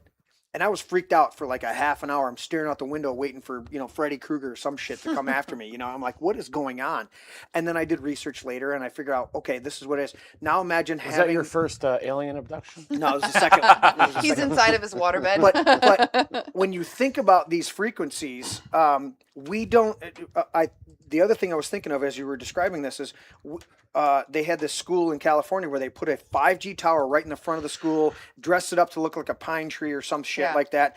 And they had a whole cluster effect of kids coming down with cancer just because of this 5G tower. And then they took it out because they knew we don't understand these frequencies. There was another case in Europe where they put a whole bunch of regular cell towers. This was before 5G, put a whole bunch of cell towers throughout the Black Forest. And they watched all the pine needles come off because the actual frequency they were sending out from the cell towers was the exact length and frequency of the pine needles, and all their trees dropped their pine needles prematurely and were dying. They tweaked the frequency of the towers, trees all came back to life. Nobody is investigating this thing, and I'm steeped. I've done so many deep dives on Tesla Tech. He was all about frequency. He was all about the ether. He was all about investigating how everything is frequency. He would say everything's frequency. When we read scripture and it says, if we don't praise him, even the rocks will cry out. That's because the rocks have a very extreme low vibration, but they have everything in creation has That's why a you have frequency. people that have tuning forks for medical healing. So 100%. what you just Jeremy, described, I love when you go on Dop Deves. So I just want to clarify too, and I to didn't even measure, switch the cameras. if you hear a data center ever say to you like, oh, we're only 55 or 60 dB. dB what? A? Yeah. I need you to measure dBc is in Charlie, dBz is in Zulu through a calculation instrumentation called an octave band analysis. Right. You cannot find what you're not testing for. Yes. And here's the problem. What you just described about the pine needles, that is called bioacoustics and acoustic ecology. So when I was in Kansas and I saw all the weight, I was like, holy shit, they're trying to put 4 in right next to each other. So then you have a synergistic cumulative impact. By the way, I'm a former radiation safety officer, so I understand the whole 5G thing. Yeah. It's not that I'm against the technology and innovation. I'm against... Find the harmonious frequency. Not only that, but it's, are you rolling it out correctly with the latest and greatest, safest technology? Yeah. And also where are you putting it? I've seen a data center, I shit you not. If I was on that end of your studio to your stairs, is how close a freaking data center was to someone's backyard, and with like a play set in school. Well, not only that, you think, all right, we know about the environmental impact of these windmills, these wind turbines on just the birds, right? Yeah. The amount of bird purpose, and we've gone over this ad nauseum on our show, talking about it's this amount of rebar, this amount of concrete, and this amount 600 gallons of oil per tower, and they have to shut them off if we go above 18 miles an hour or something like that, because they'll destroy themselves because it's too fast. And there's dead birds all over the bottom of it. Okay, that's one thing, right? And then you find out where they've put them through Puget Sounds, that the whales, the frequency that the towers, because they're vibrating as the wheels are spinning, there's that low frequency vibration coming down the towers into the concrete embedded in the seabed that fucks up the whales to where they beach themselves and kill themselves. Called and I go, self-harm.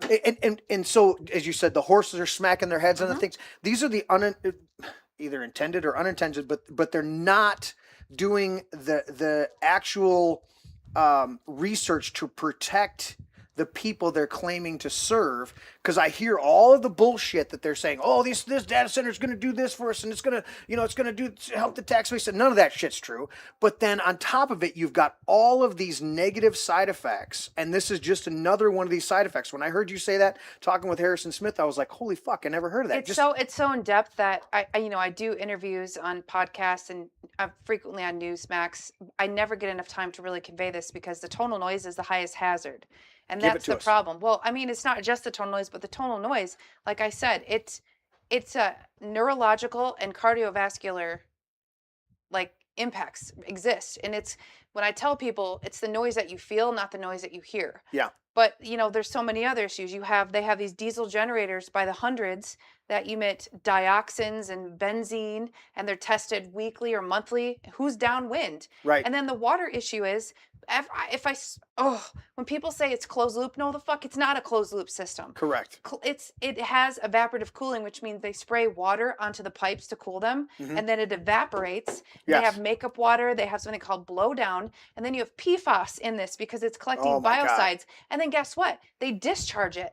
And even though hardly any data center has a discharge permit, the problem is, for what?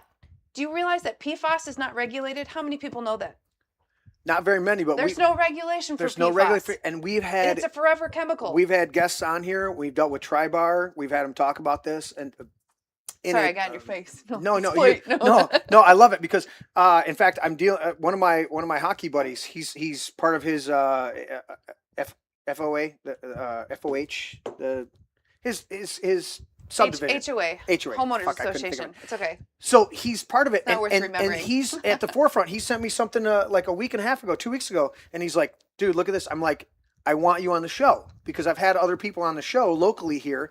This one guy, I would have never done it myself, but it saved him $30,000. Right? He got bio waste from the community water treatment. Okay, so it's human shit. This is basically what it is. Yeah. But they put it on his, and he said, it saved me $30,000. They gave it to me for free, delivered it, put it in my fields. I'm like, I would never put human waste. I would put cow manure, pig manure, stuff like that. Either way, he put it on his fields. 2 years later, the state of Michigan came down on him and said, we got PFAS readings in your property. Well, there's only one way that they came in. It came in from the human waste at the waste treatment plant onto his property, right? That PFAS shit. So they didn't go after Tribar the way they went after. They shut his farm completely down, Can't sell. At the point that they shut him down, he was supplying 3 different elementary schools with beef. Oh my gosh. Yeah, it's bad. I don't think people truly realize it's polyfluoroalkylic. You have PNAs and you have PFAs. Yeah. So you have soil and water. So I'm trying to dumb this down how I explain this.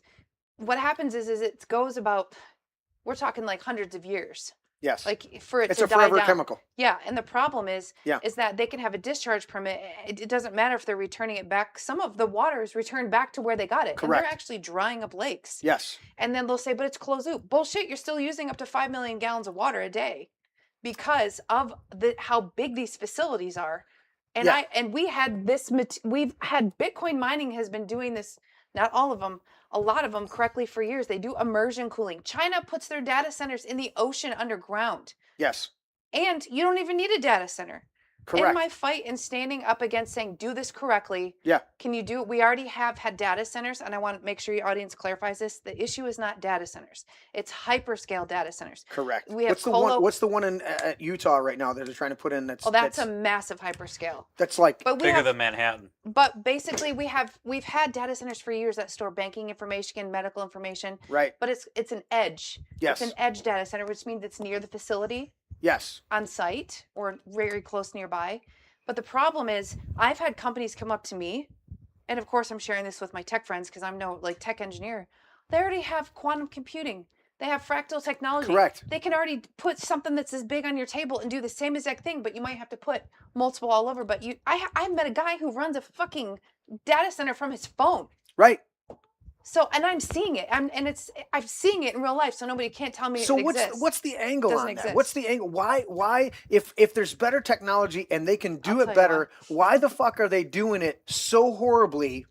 What's the angle there? And it doesn't have to make sense to us, but it makes sense to them because these people tend to be diabolical and they'll do the worst thing because they got the little they twirl their mustache and they've got the little wicked grin on their face and I go, you realize this is hurting people, and they go, hee, and they laugh about it. And I go, what the surveillance? It's got to be surveillance infrastructure. It's multifold. So I'll tell you this. So now I'm not saying every single one of these I'm signing on to, but it's multifaceted. Yeah. We have mass surveillance. Thank you, Mike Rogers. We have mass surveillance that is tied into flock cameras, which I'm sure we'll get into. Mm-hmm. It has to do with, all of the mass surveillance and running all the anti-Fourth Amendment spying. But also, they keep files on this. They know more about us than we know about ourselves. But also, the predictive these giant programming rollouts are forcing people, so property values are plummeting. Yep. They need to move. They've got this Agenda 2030 of the smart cities. And on top of that, it's like a gold rush. It's a bubble because it's already outdated. These Yeah. hyperscale data center are already outdated. Yeah. And that's why I tell people when you're fighting it, update your noise ordinances to reflect tonal noise. And also tell them, you're not being exclusionary. All these risk-averse people in government, they is it Solon Township? Which one of it they voted no here in Michigan and then they're still doing it? Oh, I lived there for like a year. Yeah. So my point is, they got sued. Saline. Yeah, they got sued saying it was like exclusionary and discriminatory. No, Yeah. no, it wasn't. Right. Because you didn't bring in someone like us to show how the environmental impact of, say, an Amazon warehouse Yes. versus this don't have the same environmental impact. Just like I can't put a biolab in the middle of my neighborhood. So my Unless point you're is, Fauci. and the mad rush to get these things it's up a as bubble. It's quickly going as to pop. possible. There's going to be an IPO, and there's no there. Yes. And that's the problem. So it's already going to be outdated. So I tell people, make it difficult for them to want to be there because they look for weak zoning laws. They don't want pushback. That's why they go out to the middle of nowhere. But the middle of nowhere is where our food is grown. And we're trading food for tech. And I tell them, force them to have a decommissioning, kind of like escrow, money in escrow. Yes. Say, hey, if you abandon this, you need this much money in escrow that we can To take fix care of this this shit. and clean the soil and everything if you guys leave. Right. And once you put all that in, we've already heard developers like Google, Microsoft say, we ain't doing that. And then they go somewhere else. But joke's on them because it's me, Tammy Clark, and my colleague, Stephen Petty. We're the only 3 people in our profession that I know of because we work for ourselves and we don't have to ask the boss. A lot of people can't be activists and work for another company like us. Right. So we're out there doing this shit. And it's like, we're the same people that were out there fighting the mandates for COVID, telling people dummy dots and masks weren't going to do shit for you. Well, we had even a lesser effect here Getting handsy now. No, I love it. I love it. But we had even less of effect here, right just south of us, 96, right? Just south of us, they called it the PUD, right? It was the PUD, the PUD. But so this guy did this whole thing, and I had a couple different shows and people on here. But they sold the piece of property to the state of Michigan to put this overpass on Latson and 96, okay? And then the deal was, once it sold, whatever property was left over, they would give it back, right? Yeah. So then all of a sudden, he's got his hands in the pockets of everybody on the commissioners over there in Genoa Township, and he's gonna do a light industrial development. Well, when you find out, it wasn't light industrial, okay? And I had everybody across the spectrum, Democrats, the Republicans, all the way across the spectrum, who live south of 96, who have anywhere from 2 to 50 acres. Okay, and the one gal I had on here, she's a marijuana attorney, Democrat. She was on here 2 different shows, okay, talking about it because there was no partisan about this. Right. We don't want your fucking Amazon. It wasn't even Amazon. It was just a truck hub that's going to have lights on 24/7. It's going to have a huge ass warehouses through here. There's going to be industrial trucks running through here night and day. But it would come back to this one developer guy that sold the property original and had bought they flipped the whole board over there in Genoa Township and have been fighting it ever since. And I'm sure they're trying to do it. But underlying that whole thing was a 15-minute city. So when you're talking about this and saying that it's are they trying to run us off? Because we know our founding fathers originally in the Declaration of Independence wanted to say life, liberty, and property. But they didn't want it to have the connotation of nobility or an absolute right that that the people were obligated to give you property. So they did life, liberty, and pursuit of happiness. But our founding fathers found that or knew that property and your right to be sovereign on your property, and I don't want sovereign citizen stuff, but I'm talking about you owning your property, which why is property tax is such an affront to us. It's theft. But is that the underlying idea behind this or the push behind this is if they can force us off, then they can bring in these 15-minute cities and people are living in coffin-sized apartments and then they're controlling every aspect of our life because if I got 10 acres, here I got 3 acres, okay? I want to go out the back door and take a piss or I want to do something like that, there's very little I want to ask. I don't want to ask for permission. Fuck you. If I want to put a shed, I didn't ask permission to put my chickens in here, right? We're still rural. But that's the thing is we start getting beholden to these little Fauntleroy fucking officials. I'm like, I didn't elect you. Who the fuck are you? Get out of my place. And then they bring these data centers in and they're doing it through another way of coercion to get you to go, we're going to lower your property value and then you're going to move and then we're going to own this and we're going to turn it to a 15-minute city. And then we did it with this. Is that part of it? I think it's tied into that. And again, like I said, the upcoming IPO. But I think more people getting outraged because it is a unifying event. I was just at the Capitol organized by Senator Runstead, and it was like I saw people in masks, which are not my people, in the audience. Right. And everywhere I go around the country, like I'm going to North Dakota, I've been to Texas and Virginia. I can't even keep track of where I've been. And my point is, the water issue. People are saying, oh, they use a lot of water. If you've seen those viral videos where people are like turning on their sinks and their water has a lot of turbidity and it's brown and very iron looking. Yeah. The reason is because I've seen the level of retardation on X. People are like, the data center doesn't supply them water. I'm like, oh my gosh. Are you You're that not an fucking environmentalist, stupid? okay? Yeah. I am. What happens is the rate at which these data centers are pulling up the water creates a vacuum in the aquifers. And if you're someone on a well or even the city municipality, it's the demand is so high, it creates a vacuum. So it changes the chemistry of the water in the aquifer. And then if you have a well, it's like pulled over by a straw. So you have increased iron, manganese, turbidity. That is not palatable water. Well, and it's dirt, and they're ruining wells. They're drying up wells. They need to do this without water. But then if they go to straight air cooling, you get more tonal noise, which then you have to pause and go, is there better technology? And yes, there absolutely is better technology. We don't need these giant ass facilities. And nobody, when you find out what the well systems, when you start to do a study on wells, okay, my where I lived with my parents, we had 120 acres. Okay, my mom, stepdad, my adopted grandparents, and then my adopted aunt and uncles. Okay, and then the Gibbs farm. All right, we're all in this stretch here. We had 120 acres. Okay, our well was 150 or 160 feet down. Okay. Over to Grandpa's house, who's elevation-wise 30 feet above us on a little hill, all right, crest of a hill. Their well was 20 feet. Now we had to change it, 22 feet. Now we had to change it every 5 to 10 years. We would pull the point up and we'd run a new point because they had the black silt in it. Yeah. But the water water table gets adjusted. People have no idea how the water veins move throughout the earth. When the scripture talks about that the Lord opened up the wells, opened up the fountains of the earth. That's the term is used. The fountains of the earth. People don't have any understanding of how these rivers move throughout the earth. Absolutely. You know, I had to do a perk test to put a septic system over here, right? And they said, "Oh no, it doesn't perk." We had to spend $33,000 on an engineered fucking field. And while my guy's digging it, he's yelling at his guy to strap up the tanks as fast as he can because there's so much groundwater coming in that if he doesn't drop the tanks in there and get them level quick enough, it's going to undermine the whole thing and the sidewalls are going to start to collapse.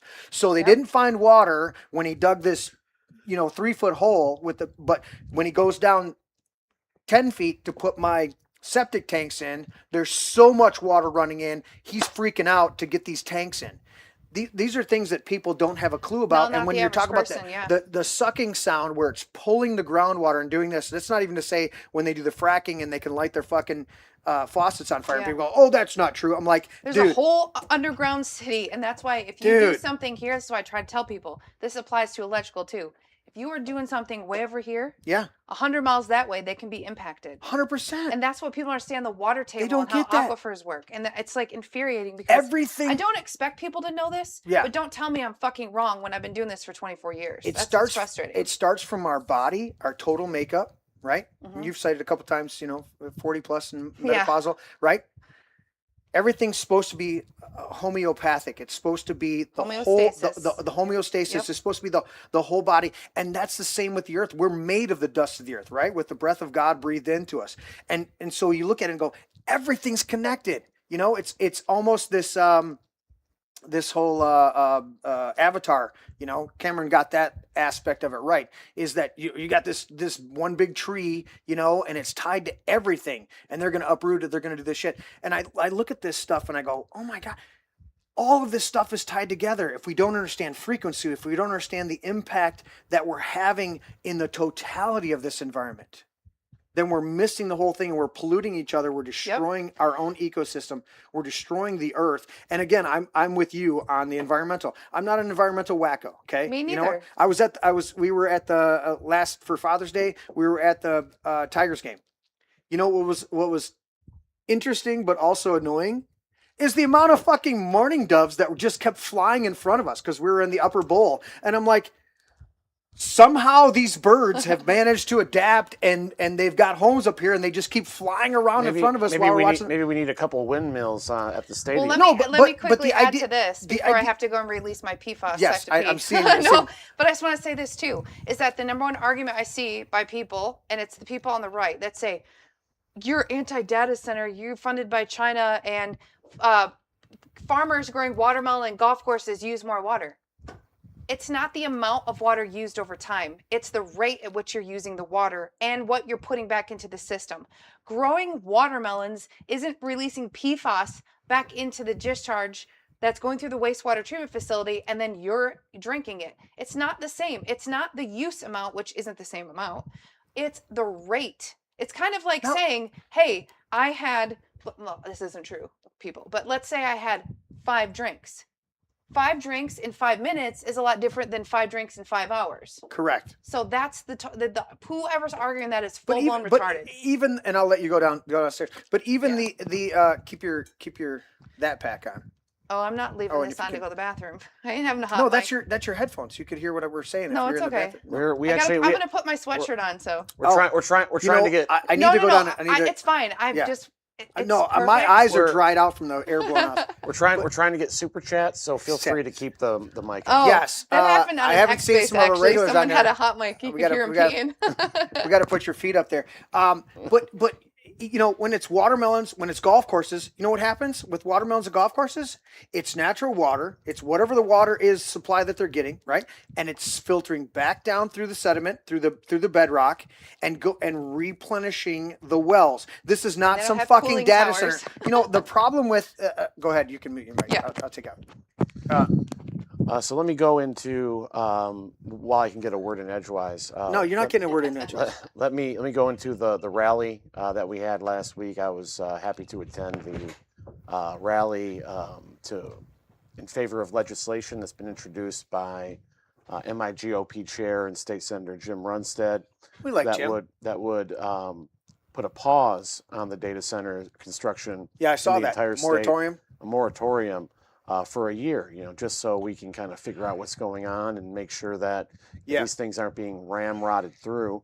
And like Kristen said, there are massive bipartisan support. In a time when the polarization is at an all-time high, people are becoming more radicalized on the right and the left, and seem to be more diametrically opposed on all the issues. Right. People are coming together to oppose these data centers because they're just such an affront to private property. You see these giant, massive centers, and they're kind of a reminder of the new economy that's being thrust upon us. That all of our jobs are going to be removed and automated. And here's the massive data center that's in your community. You drive by it, you can't escape it. The noise frequencies. It's thrust upon you. It's put in your face. Yeah, noise frequencies terrorize you. Yeah. So on and so forth. It's gobbling up all your water, et cetera, et cetera. Yeah. And it's just a reminder that you are enslaved, that this is a technocracy, and that you have no escape from it. So that has really offended people on both sides of the issue. You saw the House Freedom Caucus type people were speaking, Josh Shriver, Steve Carra, Jim DeSena, the good guys. And then you saw Dylan Wegela was there as well. He's the progressive Bernie Sanders supporting rep. He's one of the few who are maybe the only Democrat who's consistently against corporate welfare. Him, and even he was able to rally some of his Democrat colleagues to also stand against the hyperscale data centers. So we see a bipartisan coalition forming. They're getting active at the local level. They're becoming very effective in ousting these corrupt township trustees and city councilmen who are on the take in some way from big tech. So we're seeing a populist uprising from the left and the right unite against these data centers, and that's another white pill to see people coming together organically, doing so not because they're not operating because they got a glossy mailer or saw a slick TV ad for a political cause. They're coming together in defense of their communities from different, hitting it from different angles, and trying to stop this thing before it takes hold, and we are subject to it whether we like it or not. So, Kristen, I want to finish up with this, or not, kind of finish up. What do you think is the most important? Talking about the noise, talking about a bunch of these aspects, because I've heard multiple arguments from people, and rightly so. I've heard multiple arguments of, we don't like this aspect of data centers, we don't like this aspect. What in your mind is the noise, the frequencies, and everything like that? What is your number one argument that because you do multiple interviews and everything like that, but what's your number one thing that you think is the most detrimental and the thing that we need to push to the forefront, Or is it too much of a multi-scope that we have to address all of it? It is a multi-scope. Okay. But the problem is that the human and environmental impacts from the hyperscale data centers can create irreversible harm that we cannot engineer out. And that's what I keep telling people, is that they want studies for this or that. And we don't have studies for 24/7 exposure to total noise, or random communities breathing in the diesel emission exhaust of 400 generators. Yes, there are data centers that some of them have 400 generators, these hyperscale ones. So my issue is, an absence of a standard is not an absence of a hazard. So we haven't caught up yet. I mean, how long have we been dealing with PFAS in our environment? We don't even have regulations about it. Like, we are so behind. I thought you were against regulations, Miss Libertarian. You know, I'm not for over-regulations, but when it talks about private property rights, I'm for it. But if you're doing things on your property that can harm another person or their property, yes, we need to agree on something. And there are human rights, just like I think taxation is theft. But when it comes to the military and veterans benefits, that was a contractual agreement to protect the people in this whole entire country. Again, I'm not an absolutist, but I'm also not a hypocrite. Well, I think Murray Rothbard is looking down at you with total disdain right now for your anti-free market beliefs. Well, I guess I'm a liberal Democrat. That's what people say on X. Yeah, it sure is. Nothing far from it. Yeah. But yeah, I mean, the regulations, obviously they're written at the behest of the corporations. Exactly. And they're not, ideally, we would have some regulations that would protect us, but let me audit myself. Yeah, we are far from that. Yeah. So what, in terms of on the ground, are we fighting back successfully? Are they still putting these things up? Are we gaining the momentum, or do we really have a chance to stop these things with populist resistance? What do you think? Yes, I actually saw Google pull away from putting a data center in just because of a group of 50 church ladies pushing against them with prayer. They said, we can't fight God. Tammy and I, with our efforts, have stopped multiple data centers, especially in Virginia and around the country.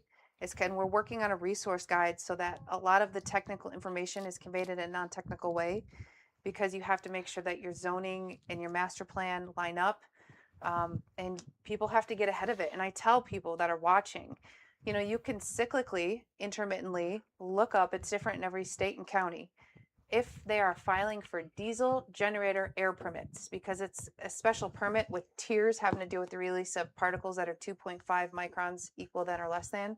And it has to be, because you can't have a whole bunch of corporations releasing these small particles that go into the deep lung. So the first thing that they do is they see if they can even get the generators approved, because they have to have diesel generators. They have lithium-ion batteries that switch on first when they lose power, and then the generators kick on. But another issue I want to explain to you is that they're narcissists, and they groom and love bomb the fire departments. They give them more money, and because they can't handle it. If you've ever seen a data center catch fire, you would think we were hit with a nuke. Is it like a Tesla when it goes up?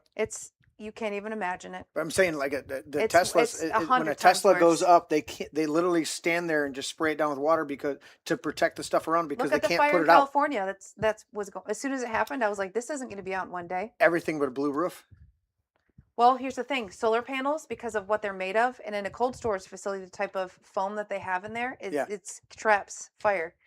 So you're saying we've got to stop putting industrial operations in neighborhood communities. You're trying to describe something like akin to nanothermite. It's not nanothermite that took down the towers. Not the Israeli special. But you're saying stuff that can't be put out. It's ridiculous. Really, really hard. And the firefighters are not armed for this. No. So think about when you live in a community and they're going to bring in, build more homes or condos or apartments. It's a multidisciplinary team that goes, oh, do we have enough power? Do we need new substations and transformers? And overhead or underground lines? Yeah. Even cable or the water. So all of the infrastructure, they have to say, even the school system and the mail carriers, there's all these things that go into whether or not you're allowed to add another neighborhood in. Right. But when it comes to data centers and the resources that they use and the hazards that they bring in, everything that exists in my profession, QA, QC of this stuff, there's a massive a hall pass for the hyperscale data centers. And and to me, that's another thing that's hugely amazing is like, I have to jump through all these hoops. And I've said it multiple times in my show ad nauseum, but when I put in the bathrooms for here, okay, I ran my pipes, I did all my things, I did all this, and the plumbing inspector comes in and he goes, oh, yeah, he goes, no, you got to change this, change this, change this. I go, is it wrong? He goes, well, 5 years ago it would have been fine, but they updated the code, and so you have to have a 45 into a 45, not these long street 90s. And I'm like, you should have installed hyperscale urinals. Right. And I go, okay, really? So literally, I got the building department to pretty much just give me my final approval because they abandoned my what I was doing over here. They're like, this has been going on so long, and you've gotten so many extensions on your on your permit that we just want you to be done, you know? And I look at these data centers, right? And I think this is one of the only good things that these code enforcements are doing, is having this one front. I have a friend on one of the local boards around here in Livingston County, and he's on the what's he on? He's on one of the boards. Anyways, he says, yeah, he goes, he's an excavator by trade. And he goes, so it came through and they wanted to put in a whole bunch of solar panels. And he goes, so I sat down and I said, you're going to have these trees and then these shrubs and then these trees and then these shrubs to keep the sound from hitting the neighborhoods and do all this stuff. And he says, by the time they calculated how many of these different plants that they were going to have to put around these solar panels, it was cost ineffective for them to put this solar panels in here. And so they chose to go to another place. And he goes, so I didn't have to straight up defeat them. He goes, I found another angle to get rid of these fuckers from our community, but they wanted to put these, and until I started investigating, I'm like, I didn't realize, I think of the solar panels just in of themselves, like the heat and the birds fly over them, and the birds are so hot, but the noise. And specular reflection. Oh, 100%. Well, we know that one in California, there was one in California, there was one in Africa where it had all of the mirrors going to a central point up there. And birds can't fly into that. The birds, as soon as the birds hit that area, they're dead. Yep. And I go, if you're an environmentalist, you should be out there picketing that shit immediately. But no, you're over here doing some useless fucking stuff and gluing your ass to the fucking concrete in front of a guy with glue made from petroleum while you're protesting fucking petroleum. I'm like, you're a dumb shit. Actually do some real fucking environmental impact stuff. There's another aspect that you got me worked up earlier. It's okay. I often forget to explain this about tonal noise. So if I'm holding my phone and I'm playing music and I put my hand over my phone, I can kind of like lessen the sound, right? Okay. Noise is unwanted sound. Yeah. But tonal noise, infrasound, it actually can go through the ground and like just spread down through the soil, depending on how compacted it is, and just move down the line at night. Infrasound tonal noise is more prevalent because you're not hearing like lawnmowers and trucks and people talking. Correct. So then it's more prevalent, and wind can carry it. So the weather can carry it. So a lot of times people ask me, Kristen, what's a safe seated location? And I go, anyone that tells you a safe distance is full of shit. You can't assess a hazard until it exists. You can just anticipate it, but you can have a place where there's a data center here on flat ground, or more structures of houses, because it goes through foundations and can crack windows. It can go 10, 15 miles down the road and be felt more there than 100 feet from the data center. I had a neighbor, previous neighbor, because he left. But I had this neighbor. Did they put a data center near him? No, but I had this neighbor, and he comes over, and his name was Richard, so he's a dick. But he comes over, and he's like, I can hear you in my backyard, your band, and I can hear every song that you're doing. I'm like, okay, because I don't remember what songs we played. Did you write them down? Because I need to know what songs we played. And you just got a free concert, but bro. But he walked up and he did the whole like hard squeeze of my hand, and I literally this first time meeting the guy, right? I immediately went, "What the fuck, dude?" He goes, "What? That's how I shake hands." I'm like, "You shake hands like an asshole?" You come up to meet somebody, you gauge in the first couple minutes first like microseconds what that handshake is. And he tried this power move, and I goes, "Dude, don't fucking try that power move." He's like, "What? I'll just..." So it was anyways, like a Trump Macron situation. Yeah. Well, the limp wristed. Yeah. Anyways, so he ended up he's like, well, I heard you in my backyard. I'm like, okay. And then he's like, no, I heard you on my deck, and then I heard you in my house. I'm like, it's 80 degrees out here. Why are you? He's like, well, I'm not spending all that money on air conditioning. Anyways, long story short, he's complaining about the noise from my band playing in here. One of the reasons I pointed out our decibel meter, because we want to be not only aware of what's in the building, but what's outside the building. And I said, so I looked up my ordinance right here. Yeah. Okay. Sunday through Thursday, I can play outside music at 110 decibels. Okay. Friday and Saturday, I can play it till 1 a.m. That's the ordinance from my township right here. I'm like, dude, you have no fucking idea what I can do with the speaker systems that I have at my disposal here. There are speakers up there that are just stored. There's speakers down here that are just stored. If I put this out here and then set a decibel meter right here, I'm like, I will blow you the fuck away, dude. You know, it's funny and you you're say going to that. complain about this shit.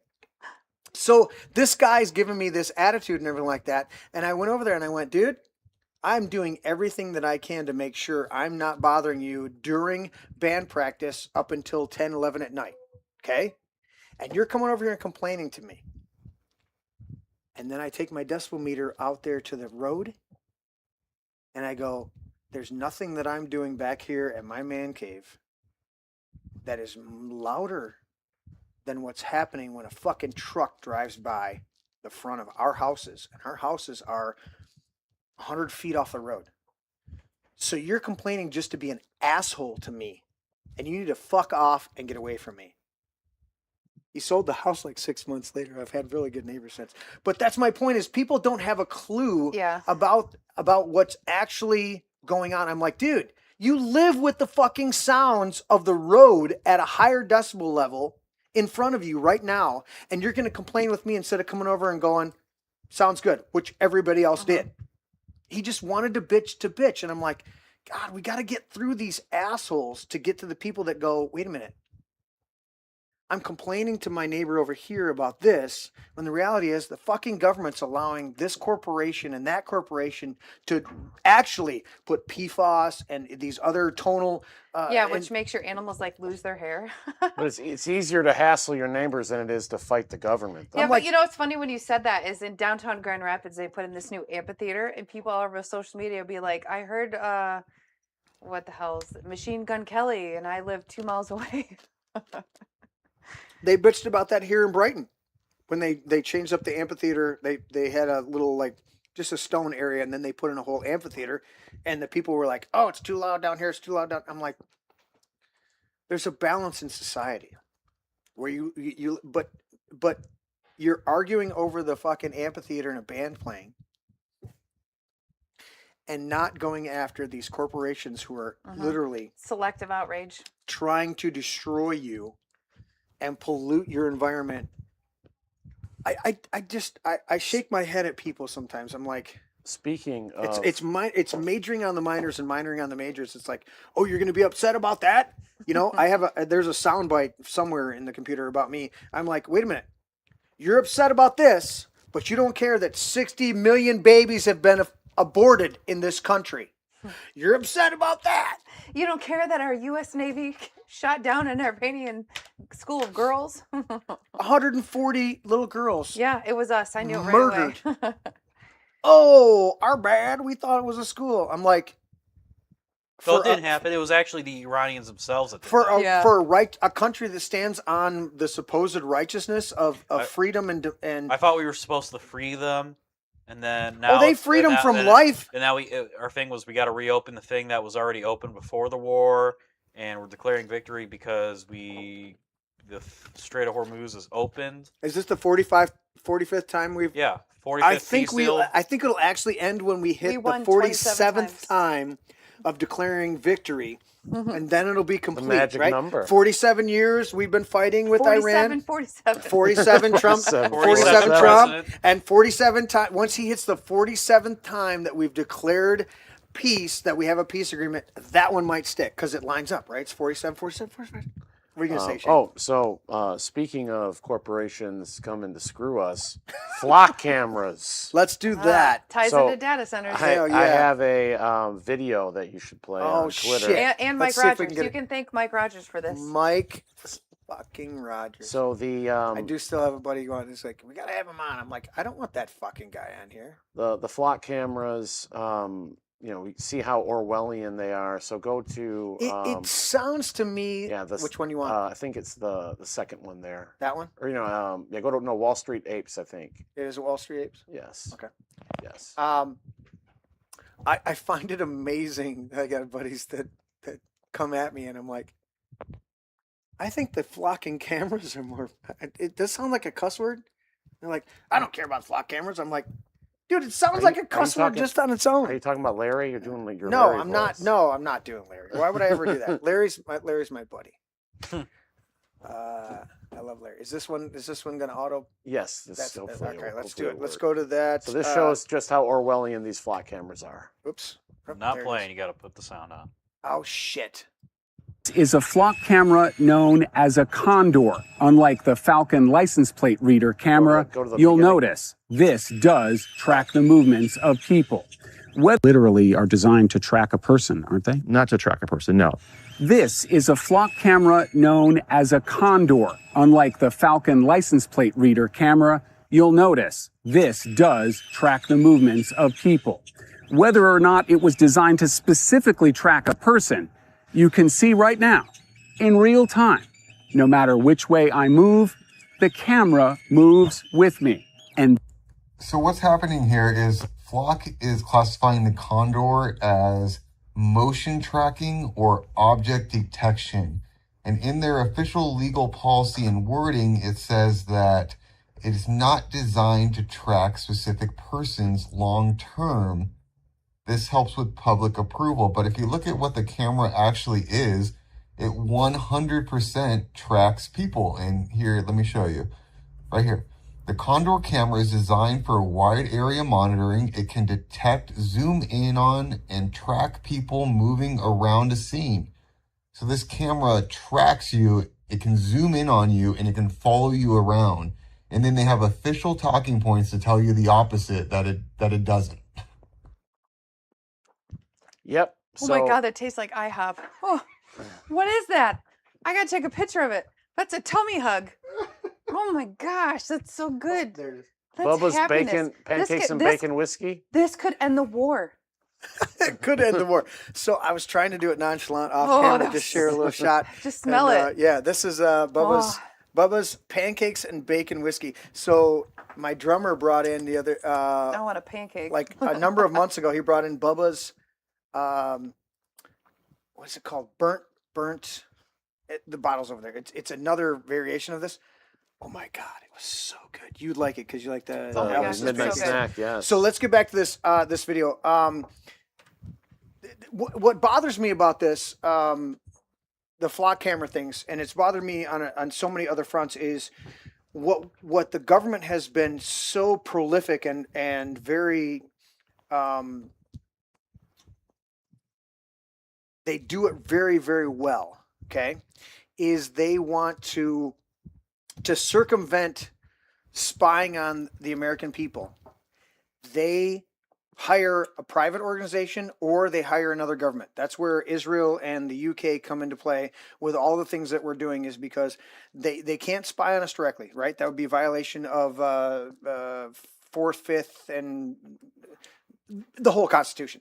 But so instead of doing it that way, they want to have somebody else spy on us and go, it's just a corporation and you're just driving down their roads and it's no big deal. Or it's just it's a foreign government. We don't have any control over that. We have our own CIA. So we'll spy on their people and they'll spy on you people, and then we'll just compare notes and we'll see what happens. Well, when Mike Rogers had to leave Congress because of dirt they had on his wife, he went and worked for a contractor that spied on Americans. Yeah, exactly. So the flock cameras to me are... Now play the other video, because that's the one that shows how law enforcement is using these flock cameras in incredibly Orwellian ways. And they're like bragging about it, like, oh, look at how... send you a video. Look at how great we are at Facebook fighting Messenger. crime. Okay. But really, they're just exposing how they're implementing the Orwellian nightmare right now in real time. So this is terrifying what they're able to do and what they're doing, and they're bragging Where's about the it. video? This is, I got to scroll down, Liz?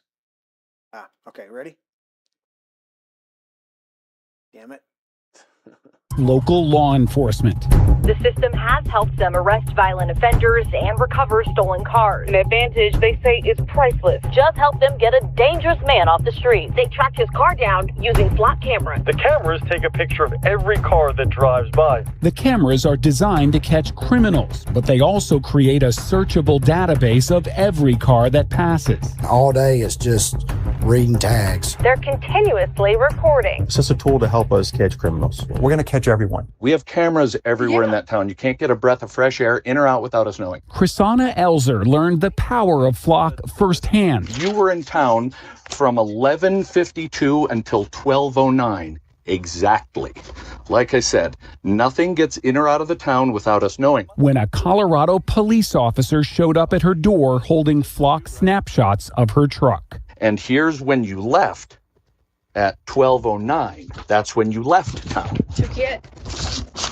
No, to stop at Ridge Trail Wait a minute. and take a package. Well, there's no shushing. I don't need to be. I need to know where this is.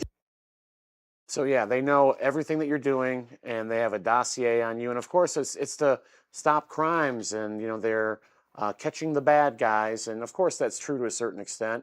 They are able to use it for legitimate law enforcement purposes.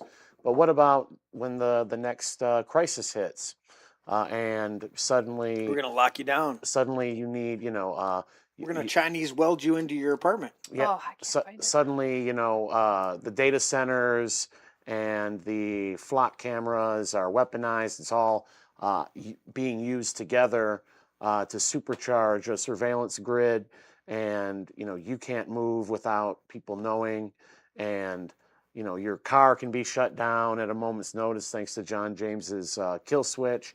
So you're seeing all this different stuff. We've watched it, slowly be implemented throughout the past couple of decades. But now we're seeing the real infrastructure of the surveillance state take hold, and all these things have been put into place. Flock cameras just kind of randomly showed up. One day, boom, they're everywhere without any sort of public feedback. No one voted on these things. And so now they're here. Now they can watch your every movement. And when you go outside into public, now they're bragging about how we know where you're going, when you're going. We can have a searchable database that can create a dossier showing the exact time in which you went here and there. And, the idea that it can be used to curtail freedom of speech or freedom of assembly or civil liberties. It's obvious how it can be done. It's just a matter of time before it is being done. And it wouldn't be as bad if there was not overt suppression. I loved it when we started requiring police officers to have body cameras, because then there was a leg up for the average citizen to go, wait a minute, I want the body cam footage because you were taping the entire time that you were dealing with me, and you violated me. I think the biggest problem with this overt and overabundance of surveillance is that the state is in control of the data, or is at least or ones in this case, it's like some kind of public-private consortium. Exactly. So it's like, the private company is contracted out through the government, but it's a private company, so they can violate your rights because it's not the government. Because you signed the terms of agreement, your terms of service, you did that agreement. It's like when you have the little the little camera on your front door. Okay, great. It comes to my phone, does this, and then you find out, I didn't read all the fine print, and they're just sending all the data to the government, and I go, wait, did I actually sign up? Yeah, you signed up for it, and we control you. And it's like, you buy a new TV and you throw it up there, and it says, we have the right to spy on you and record your conversations in your home because you're going to use the remote and ask for a certain TV show that you're going to watch. This is where the surveillance grid, and the biggest problem that I have with the surveillance grid, this right? Skynet. Skynet. The biggest problem that I have with the Skynet is that we're not the ones in control of the Skynet, right? We should be the ones benefiting the most. I want to hold. What I heard this today, and it echoes through me every single time. It resonates within me and echoes through me. It's like when I have dairy. No, I'm just kidding. Exactly. I would rather, our founding father said, I would rather that 100 guilty men go free than one innocent man be convicted unjustly.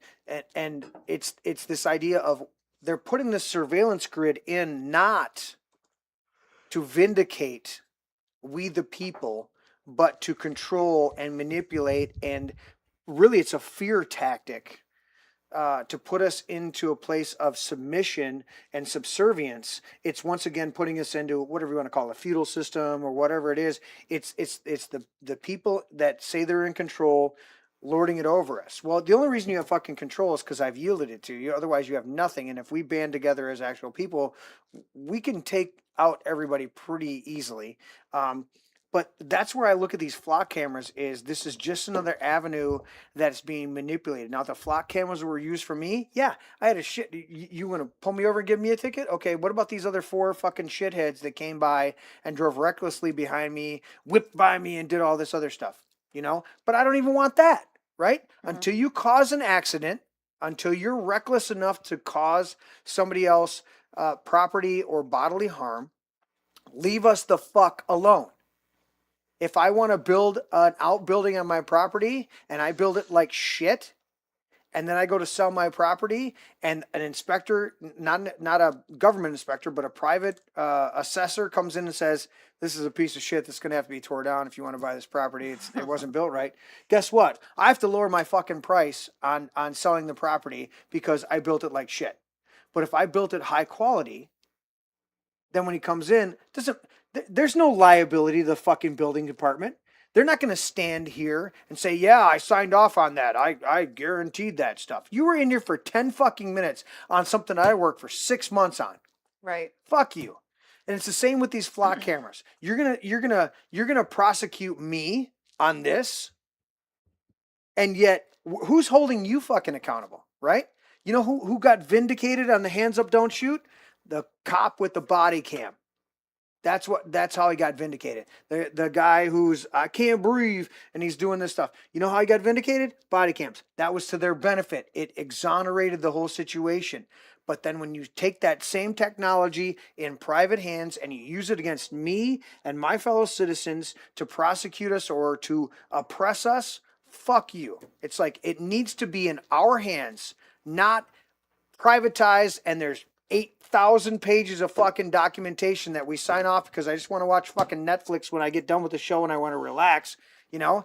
But now you're going to use that against me so that you can try to control me because of fear. I don't give a fuck what's going on, but at the same time, they do, right? How many times was MTG swatted? Right. It got so bad times? I actually called my local sheriff just saying, heads up, I'll probably get swatted. Don't worry, I'm not a threat to my life or others. Correct. But when you talk about the flock cameras, I was trying to send you a video. Do any of you follow I'm looking the for former No, I didn't send it to you yet because I couldn't find the specific video. Okay. But does anyone else follow the former, she worked for the CIA and she has her own intelligence firm, the Leah Files?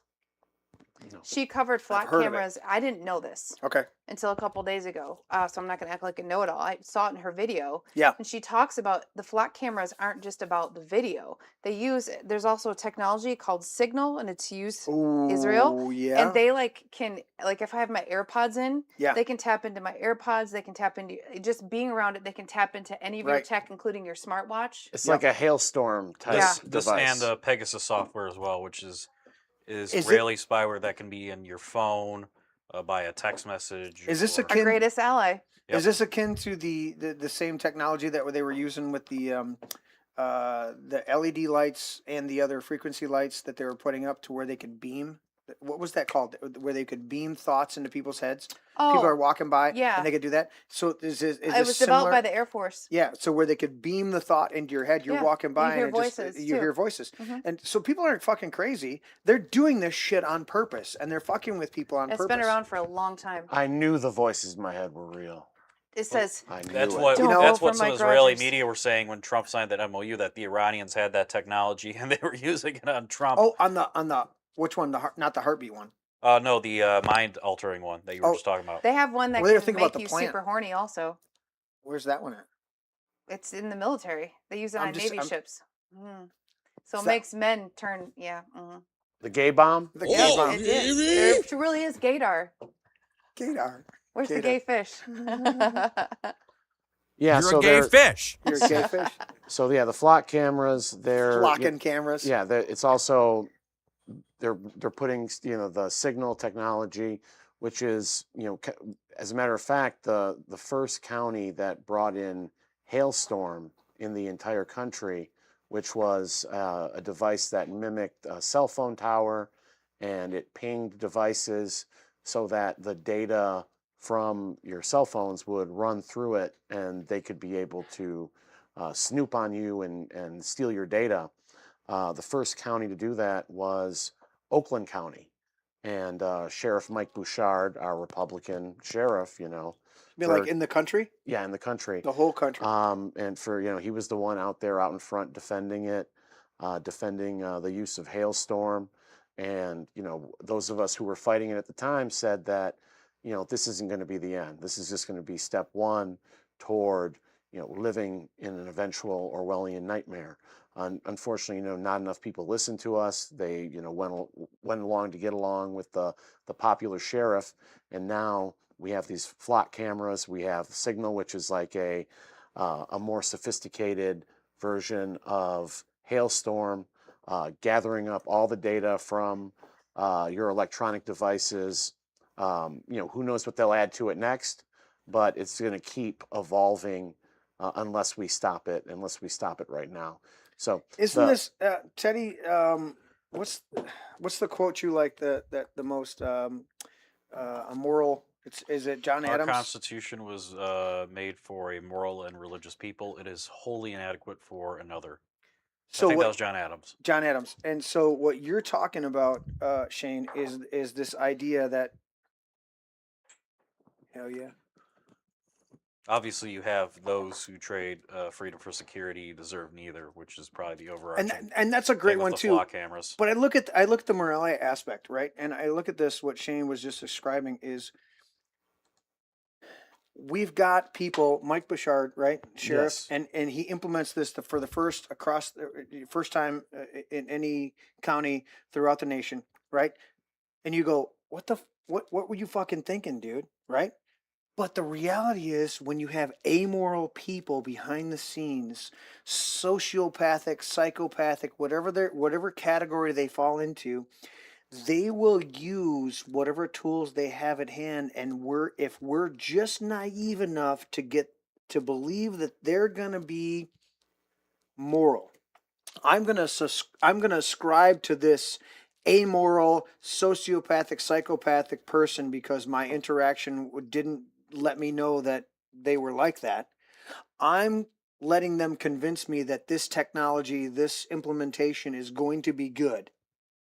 But the reality is they're amoral, they're sociopathic, they're psychopathic, and they're going to use it to my own detriment, even though on the surface it looks like it could be an advantageous good thing. Flock cameras on the surface, hey, we're just recording everybody on the street. It's like, hey, if you get into a traffic you're in accident, public, yeah. So but you get have into a no traffic right to accident privacy. and you want to know that, hey, I had my signal on and this guy didn't stop and everything, so I'm good. Okay, yeah, but then you turn around the next day and an amoral piece of shit person, a sociopathic, a psychopathic person, then uses it against you because of your moral compass, your moral position, as Teddy quoted Look John at Adams. Shane's face. He's like, "Do I have morals?" But that's the thing is, when you have morals, I've watched this, dude, so many fucking times where I will share with somebody something that's happened to me personally, like a wound or something that I've endured, or my personal stance, and then a little fallout comes, right, and we have a little disagreement like that, and they flip it around on you to go, I shared that with you in confidence as a wound or something that affected my life. And you go, well, you had this in your life, so that's why you're doing this. I go, what? So because I'm a moral person, now you're going to turn that against me because I've dealt with trauma or I've dealt with something in my life. Now you're going to flip that around on me. This is the same thing with these fucking flock cameras. It's like if you use it nefariously or use it benign, if it was benign and you were just using it and you was totally public and everybody had access to it, right? If my fucking LG TV told me that it was spying on me in bold fucking print right off the top of not 8,000 paragraphs below it, but it said, hey, we're going to record this. So we want you to make sure you're aware. And here's the database where we have it stored. So if you want to check out everything, we're cool. No, they bury it in the fucking fine print and then they use it against you because you're moral. They're not. They're going to be unscrupulous and fuck with you however they can. But because you're moral, we're the ones that are going to go, right. What's the number one argument? Well, it's okay if they spy. I have nothing to hide. That's one of the number one arguments, right? I have nothing to hide. It's okay. It's not about nothing to hide. They're the ones fucking hiding it. And then they get you to defend yourself saying I have nothing to hide. But they're the ones hiding the fact that they're storing every piece of fucking data. And then I flip my phone over and it's already going, I didn't even hear you or ask you, but here's this new search with the shit you've been talking about for the last 24 hours. And you go, the bracelet I wanted.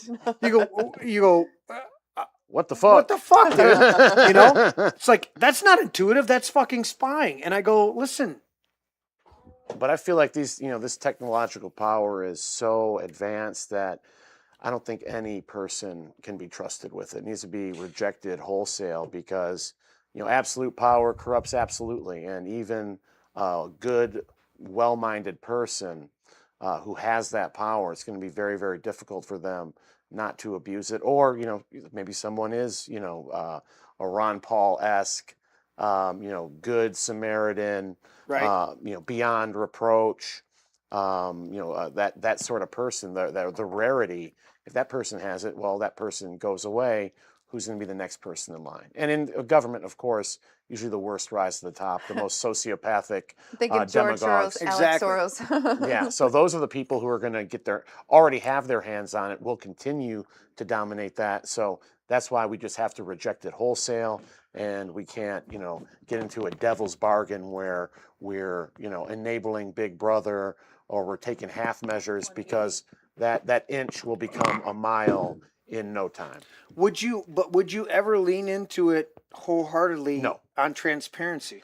No. See, because Kennedy said we are opposed to secret societies and secret oaths and other various. I don't think you can have a transparent surveillance state. I think it's just totally inherent. It's an inherent contradiction. Okay. Because they're recording all your becomes data. too much of a big bureaucracy to be able to actually be transparent and honest. Yeah. So they're recording all your data and they're cataloging everything that you can do, and you can access it. You can access other people's data. What kind of world is that? It's a world without privacy. So privacy is not about hiding something nefarious. It's about just knowing that, listen, I don't want you in my bedroom when I'm sleeping with my wife. And it's not that we're doing something in any way inappropriate or crazy. I just don't want you fucking in here, right? I don't want you in there when I'm washing my ass while I'm taking a shower. Okay, it's creepy. It's weird, and it's none of their business. And that's the whole idea: is that your person's papers, effects should be protected. That's why they felt it was so powerful. It was written for, because you should have the ability to have a private life and not be subject to the constant snooping and surveilling and proving that you're not doing anything wrong. That's inherently against the idea of the American founding. And they've done every fucking thing they can to circumvent that and undermine that and come in a back way and do this other thing to try to undermine all of those aspects of our life. They want to take away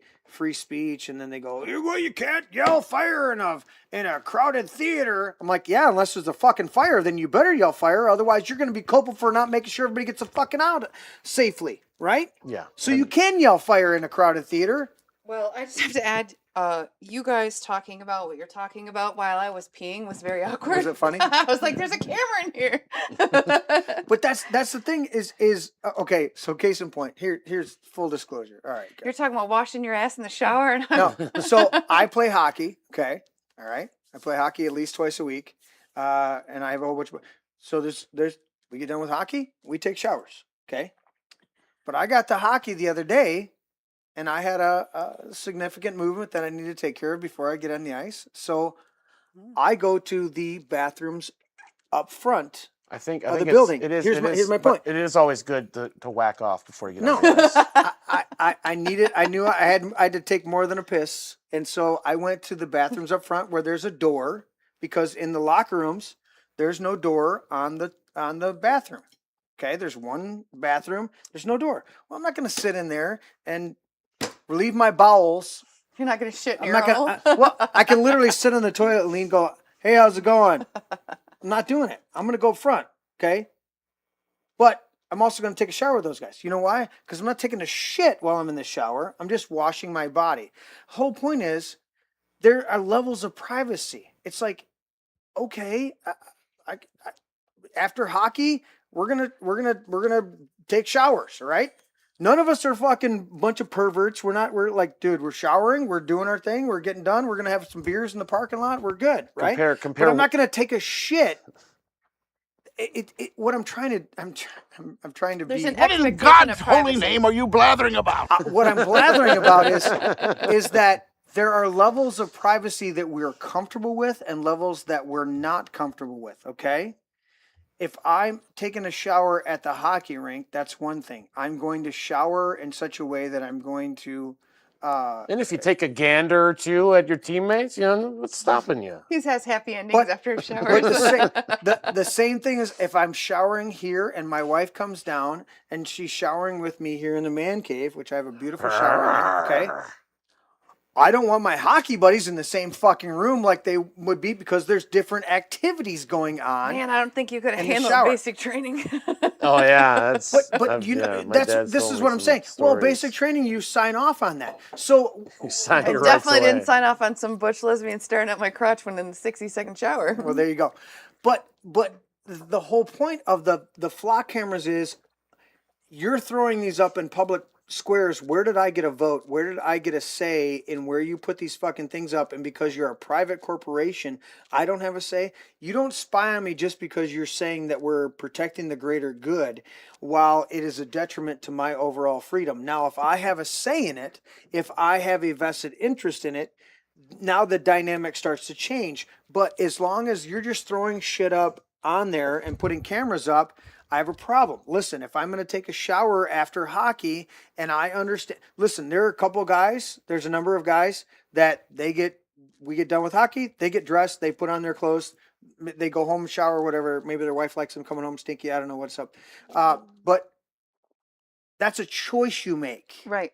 If I'm driving on the road and there's some flock cameras owned by a private corporation that doesn't disclose to me in a monthly statement what the fuck they observed that I was doing, and all of a sudden some fucking police officer that accessed that database shows up on my doorstep and says, You "Hey, were buddy, taking you were a over here." shit between 9:52 and "Uh, 9:58 p.m. You know why this is giving me a brain boner? Because everything you're saying is presented to you by former Michigan Congressman Mike Rogers.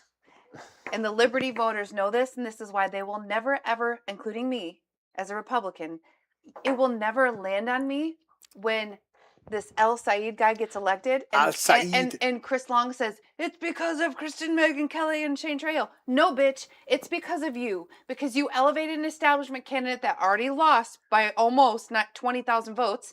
And you shit on a fucking candidate who had the Liberty crossover vote. And She that was phenomenal. Thank you.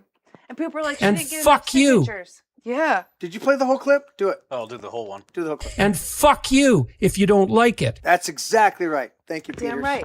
I feel like Chicken Little sometime, but and here's the thing. I say that, and for the assholes in the Republican Party who called me and Shane infiltrators, they don't realize what we have sacrificed to work with the winning team.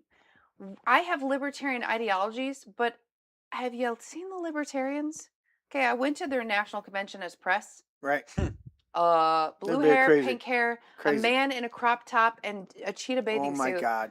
No. Star Child. Well, yeah, the C was the. I am not a libertarian, but I have libertarian ideologies. So did Trump. Trump had libertarian ideologies. And All so, you had to do was see the 2016 debate for the Libertarians to see that they were off their rockers from the. yeah, the progressives took it over. What's next? Having a license to fry your own damn toast in the toaster?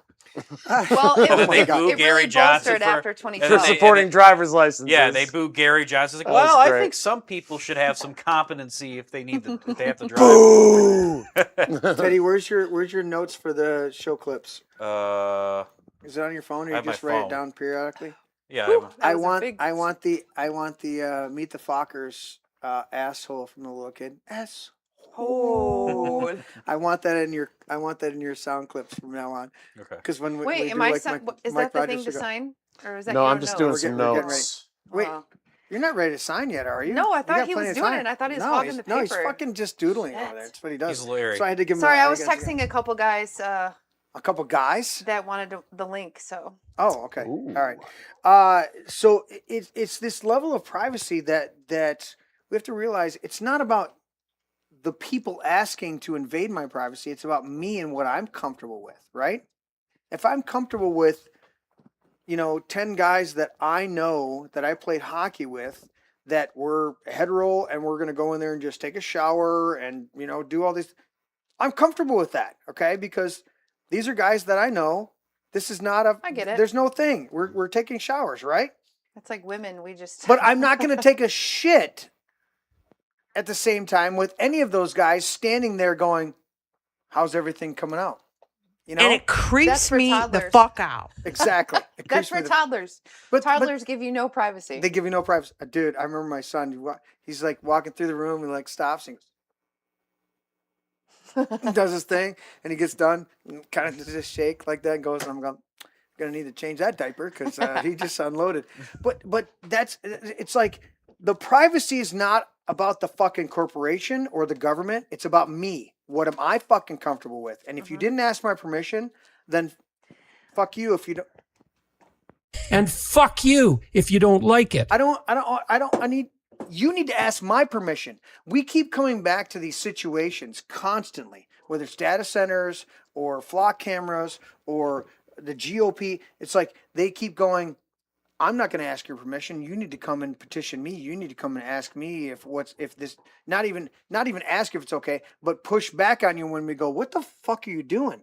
It's so flipped upside down from what our founding fathers were like, we the people hold the fucking cards. We're in charge. And We're the ones that are in control of the infrastructure and the monetary supply and all of this stuff. And they've systematically worked to flip this upside down to where they're the ones that we go, can you just not invade my privacy? Can you not record me? Can you not take this away from me? And we're going, wait a minute. Why the fuck am I asking you for anything? You piece. Why am I asking this fucking inspector to come in here? No, I want you to come in and look at my shit and go, yeah, you did a good job. Thank you. Now get the fuck off my property. Don't come in here and tell me, we don't like this. This fucking guy comes in here and he goes, oh, you got to put drywall up here. I'm like, why? Well, because it's got to be covered because, it could have fire. I'm like, you didn't look at anything else to do my final inspection other than the fucking drywall missing in this one room. And you're not going to be here in 10 years if I decide to sell the man cave.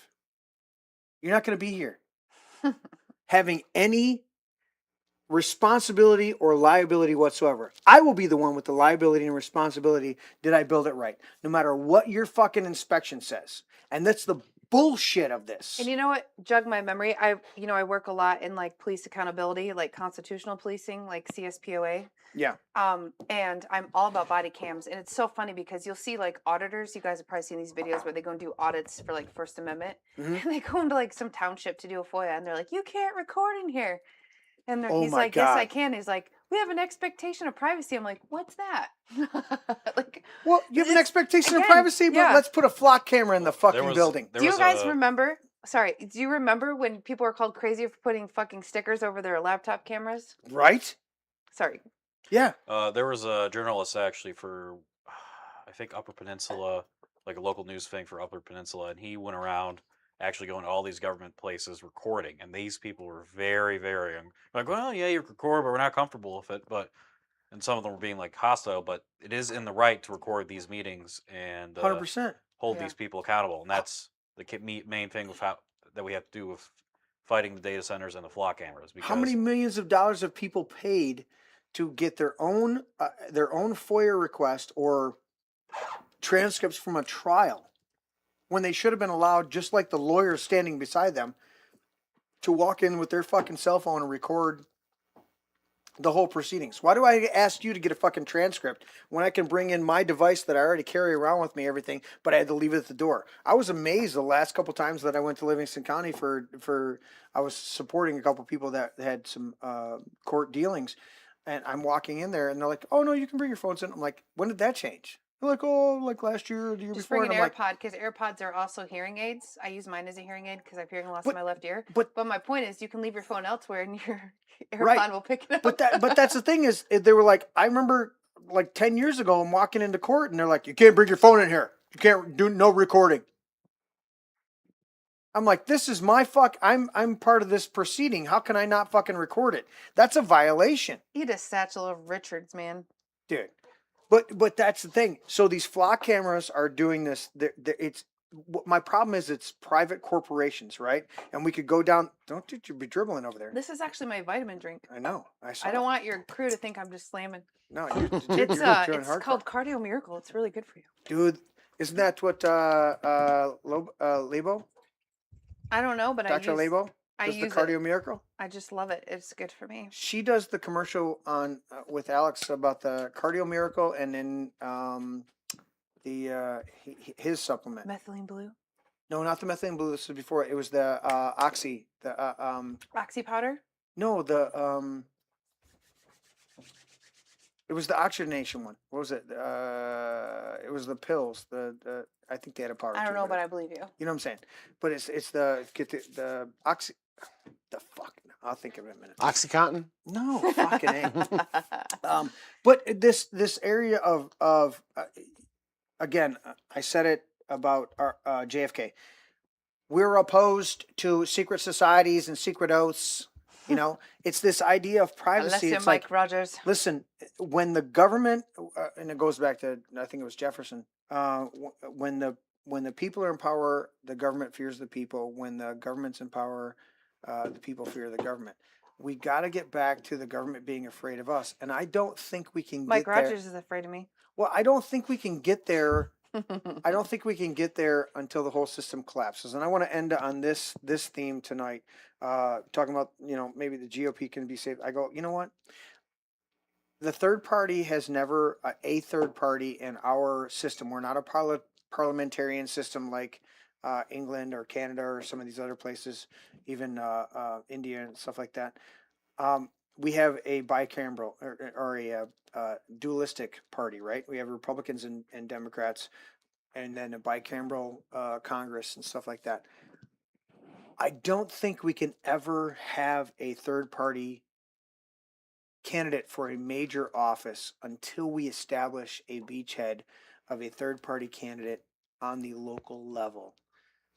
And that's, I think, the thing that's been missing for so long is we haven't brought forth a libertarian or whatever I don't give a fuck what the actual they've been labels. at local levels. There are Right. libertarians, but it's not but we anything haven't- that makes national news. Correct, but we haven't built on that. Well, let me tell you right now, in Let's Thomas build on it. Massey's 4th Congressional District, Yeah.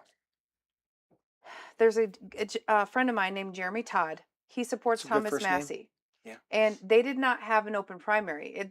There's good and bad about open and closed primaries. But Right. if the Libertarians could have crossed over and vote, Thomas Massey could have defeated AIPAC money. But Jeremy Todd his sign went viral, says the seat can't be bought or Kentucky can't be bought. Right. He got signatures after Thomas Massey had his seat bought away from him. He's now the candidate for the Libertarian. And the thing is, the Democrats there, they can vote however they want in the general. Okay. But the Democrats know that that's a red district. There's no point in them even voting Democrat. Mm. But the Democrats also hate AIPAC. And Ed Galrain is an AIPAC puppet. So you have the Democrats that can cross over, the Libertarians that can cross over, the Independents, the Misfits, So there's a and way. the Thomas Massey voters. I'm telling you, Jeremy, it's going to be a Hail Mary. But I think of any other time in history of a libertarian winning a congressional seat, your biggest chance is in Massey's district. That would be because those voters that voted for Massey are not voting for Ed Gelring. that would be awesome. But Well, I think there's a lot of people that are still in the vote red, no matter who, because the Democrat, but that Kentucky The district, Democrats. you see that? the Democrats, The Democrats. Yeah. But you've talked about it so much, Teddy, about is politics is local, and what I'm looking at is I think our focus, the conservative. Libertarian, whatever the fucking term you want to, the people that actually give a fuck about the country, Freedom lovers. Don't just want to hand out and fucking screw everything. You got to do what Rupert Lowe did with Restore. He started out as a local party, Great Yarmouth first, in his constituency. Yeah. Won basically the seat there, and then his party won all the council seats there.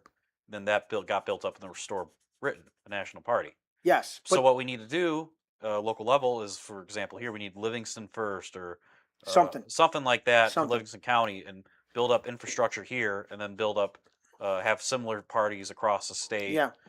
So the only difference all there politics is local. Correct, and that's what you. But the Democrats aren't going to save us, and the Republicans aren't going to save us. No. These people. I mean, the Trump Trump administration is pushing the data centers. They're trying to use national security to justify the data centers. They're giving Kevin O'Leary, the Republican, governor in Utah, and the city council or county council, approved Kevin O'Leary's Manhattan-sized data center, even though like 90% of people. Kevin O'Leary. Yeah. Isn't his great grandmother the ones whose cow kicked over the lantern in What's that? What in the Chicago fuck and started the whole Chicago fire? What's that? What the fuck are you blathering about? Wasn't that the No. Listen. What in God's holy name are you blathering about? Wasn't the O'Leary? Gary Johnson was a governor. Wasn't Miss O'Leary's cow the one that kicked over the lantern in Chicago and started the whole Chicago fire? Right, O'Leary? I think it was APEC. It was probably APEC. It probably was APEC. But you guys see what I'm saying? Is I think that we've tried the third party aspect on presidential levels, governor levels, senator levels. But have we really hit the ground running that's why I love being part of the Grand New Party, is because we're not looking for the Republican or the Democrat, even though the Democrats are never going to, fit the bill. But it's about finding the best candidate. I don't give you a fuck about your party affiliation. Who's the best candidate for this or that or whatever? Let's look at your pedigree. Let's look at your stance. Let's look at your track record. Let's look at any of these things and figuring out who you are and where you stand, because if we keep propping up the two-party duality, the uniparty, then we're never going to break free from that system. But if we go to the grassroots, I don't care if it's a fucking dog catcher. I don't care if it's just school board, right, which is supposed to be nonpartisan, but we all know who the fuck people are, right?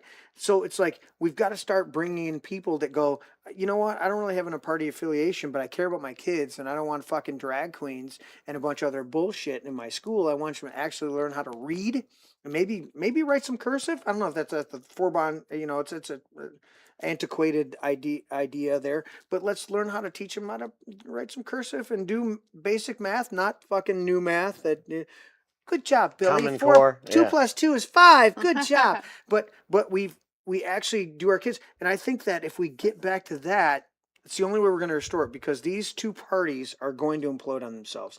And I don't know how how the country will balkanize. I don't know what's going to happen. I think the only other way is to reform the Republican Party, because this is what Shane and I know. Around the country, especially the Mises Caucus of the Libertarian Party, the Ron Paul Republicans, right? They are willing to not run a Libertarian candidate against a Republican. For example, if Genevieve Peter Scott had got the support financially and got the ballot, the stupid statute that's going to throw for signatures. Yeah. My point is, they were talking about possibly not elevating a candidate against her. Okay. So there's so they wouldn't have undermined there's so many votes to leverage. Yeah. People want to say the Libertarian Party is only like 1% of the vote, 3% of the vote. That's what decides elections, you dumb fucks.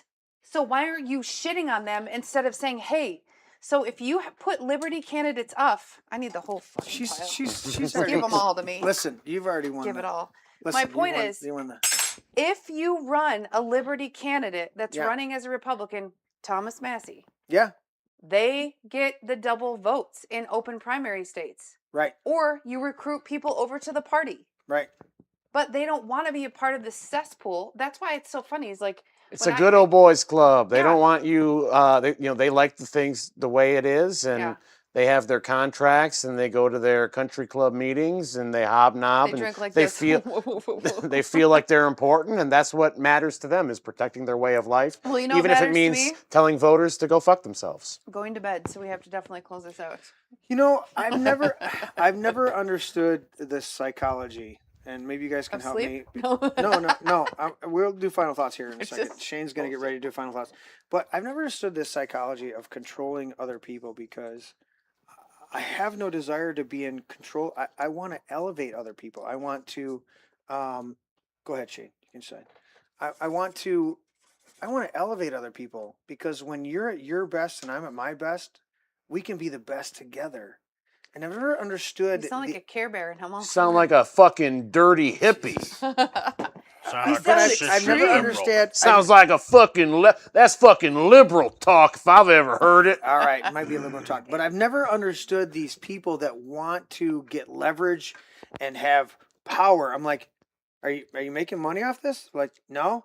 I exert power, and I'm like, I get a pat on the head from the politician when they come to my meeting, and it makes me feel so important. I'm like, I've walked away from more opportunities and jobs and situations where I went, yeah, I don't really give a fuck about what.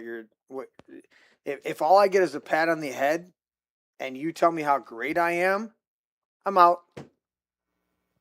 Not because I see that you're all about just giving me the Ayn Rand fucking you got what they call it, the power of pull, wasn't it the pull or the in Atlas Shrugged when she was talking about all these politicians and all these people all they had was be able to try to manipulate and control the people. I don't want to manipulate and control the people. I want you to make your own decisions and be the best that you can, and then I'll do my part, and together we can partner up and we can do something awesome. But if I got to control that's called community, not Tell government. your friends to give my friends. Shane, give me your final thoughts. Sounds Crazy good. fucker. All right. Well, today we have talked about the flocking cameras, and the data centers, and how this is the surveillance state infrastructure that's being built. They're ramrodding it through as quickly as possible, and it's going to be turnkey for the realization of the panopticon. We're all living in an open-air prison, and we have no rights, and we're subject to lose our ability to go publicly, shop, have a job, have work, be able to travel at the whim of the government. So all the stuff that civil libertarians have warned about is here. It's staring us in the face right now. So what do we do about it? Do we vote for the red team? Do we vote Republican and try to vote our way out of it? Mike Rogers and John James, are they going to be the people who save us in November? I do not think so. I think that we need to get involved locally. The white pill here is that there are coalitions that are developing at the local level in communities with people on the left, right, center, independent, against these data centers, against the flock cameras, the Grand New Party PAC that me and Jeremy are a part of. We are doing our part to rally people against this. It's our big issue that we have this year, because we all know that the Republican Party does not have the enthusiasm or the momentum to really do much of anything. So we want to get involved locally and with the grassroots and build and develop these coalitions that can, because this can cascade, this can go into other issues as well. When you see that, when people on the left and the right see that, although we may have some major political differences, we do care about our communities and we want to live normal, free lives that our forefathers and our ancestors have lived. We want that way of life. We get rid of the data center. We get rid of the corrupt township officials who bring it in.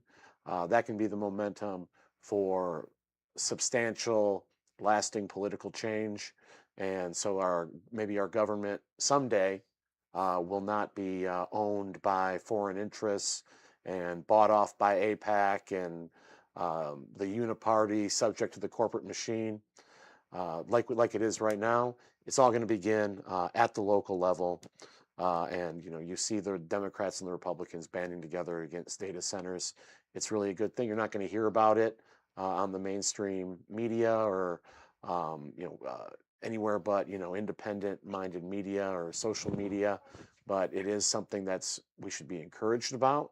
And although mainstream party politics, it can be largely a dead end, although I think you should get involved and give the bastards a hard time, if nothing else, and educate people about stuff like flock cameras and data centers at party meetings. Stuff like that is useful.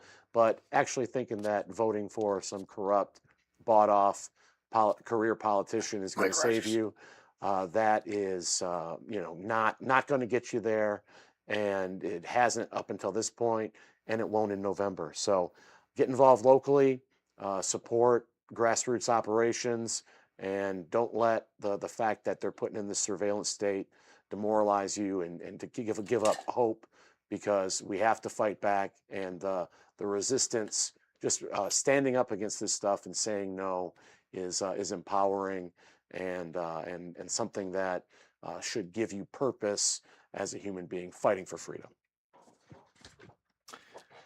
Young Teddy, your final thoughts, you black-pilled, beautiful motherfucker. Final thought for the day is that while we were discussing, is the GOP savable or salvageable, I should say, we had another round of strikes. Can Jesus save the GOP, Teddy? No. Short answer, no. We had another tit-for-tat round of strikes between the U.S. and Iran while we were recording the show.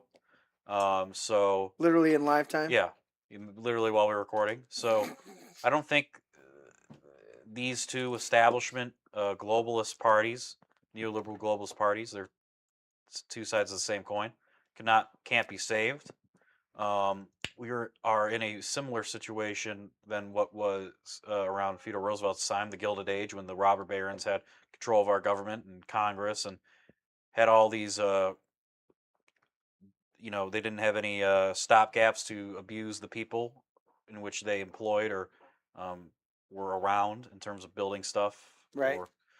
So what we need is to have a righteous state where it works for the people and can control or limit the powers of the current tech robber barons and foreign influence that we're seeing now that is causing the country to decline very rapidly.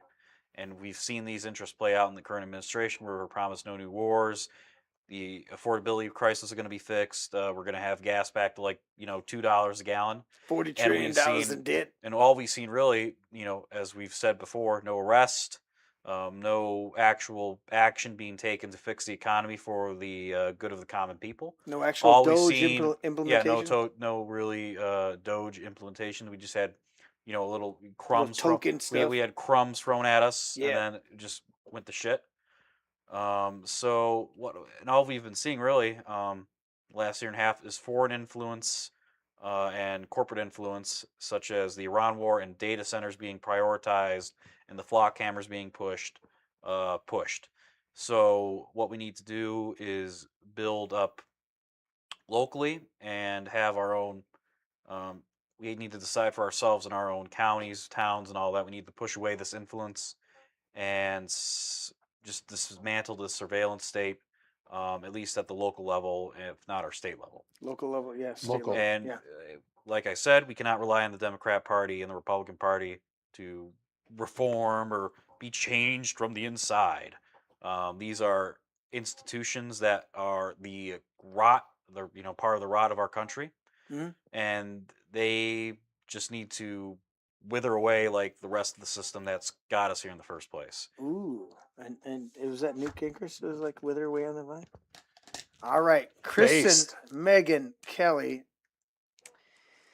Oh, super signature. Look at that. Oh yeah. I want you to sound like Trump, so it's 4 feet high. I didn't have my auto pen. My bad. I guess my final thoughts are, a lot of what we talked about tonight. I'm very much like a root cause person, and I have ADHD, so I'm always zooming out and visualizing the bigger picture. And I think at the end of the day, regardless of party, we are looking for. We said politics is local. And here in Michigan, if you're watching from Michigan, we have a lot of very important races. And someone had told me, never say it's the midterms. It's the election which you're deciding your congressional Senate seats and your governor, along with some House seats. But it's very important. And you've got to go to 10xvotes.com. And the issue in the primary is sometimes we're like, oh my gosh, how did this person win? And it's because I know that we are very activated and engaged. People watching this are paying attention to what's going on, but your neighbor may not, your coworkers may not, people you go to church with, or the parents that your children play with, like their kids. Have these conversations and remind people to go vote no later than in person on August 4th here in Michigan. And, just look at candidates that truly aren't just using like doublespeak or talking points and taking these really cringe commercials where they're like holding babies with the most ridiculous footage. You want authenticity, you want realness, and you want people that are approachable. So this is exactly why, to me, the most important race for Michigan is going to be getting Perry Johnson elected. My endorsements are very important to me. I don't get paid to support candidates. I will never take money from any candidate, and I work on elections as a volunteer because I want to maintain my integrity. The thing that sets Perry Johnson apart is he's a self-made, very high-level multimillionaire, because what he does, again, is goes around and fixes everything that is screwed up, runs more efficiently, gets rid of the waste, fraud, and abuse. And to me, I don't really care which side. He's a Republican, but what side of the aisle doesn't matter. And that's why I actually think that Perry Johnson can pull some crossover votes, because a lot of people in this state, I have heard the polls going around, the data center issue, the hyperscale data center issue is one of the questions. And Dana Nestle's husband has made millions of dollars off of one of the, I think it was in Saline Township. Yeah. So some people, that's it. That's the camel that broke the straw that broke the camel's back. Is, she's already been found being guilty of election issues, 9-11 times. My point is, Right. 9/11. Yeah, never forget.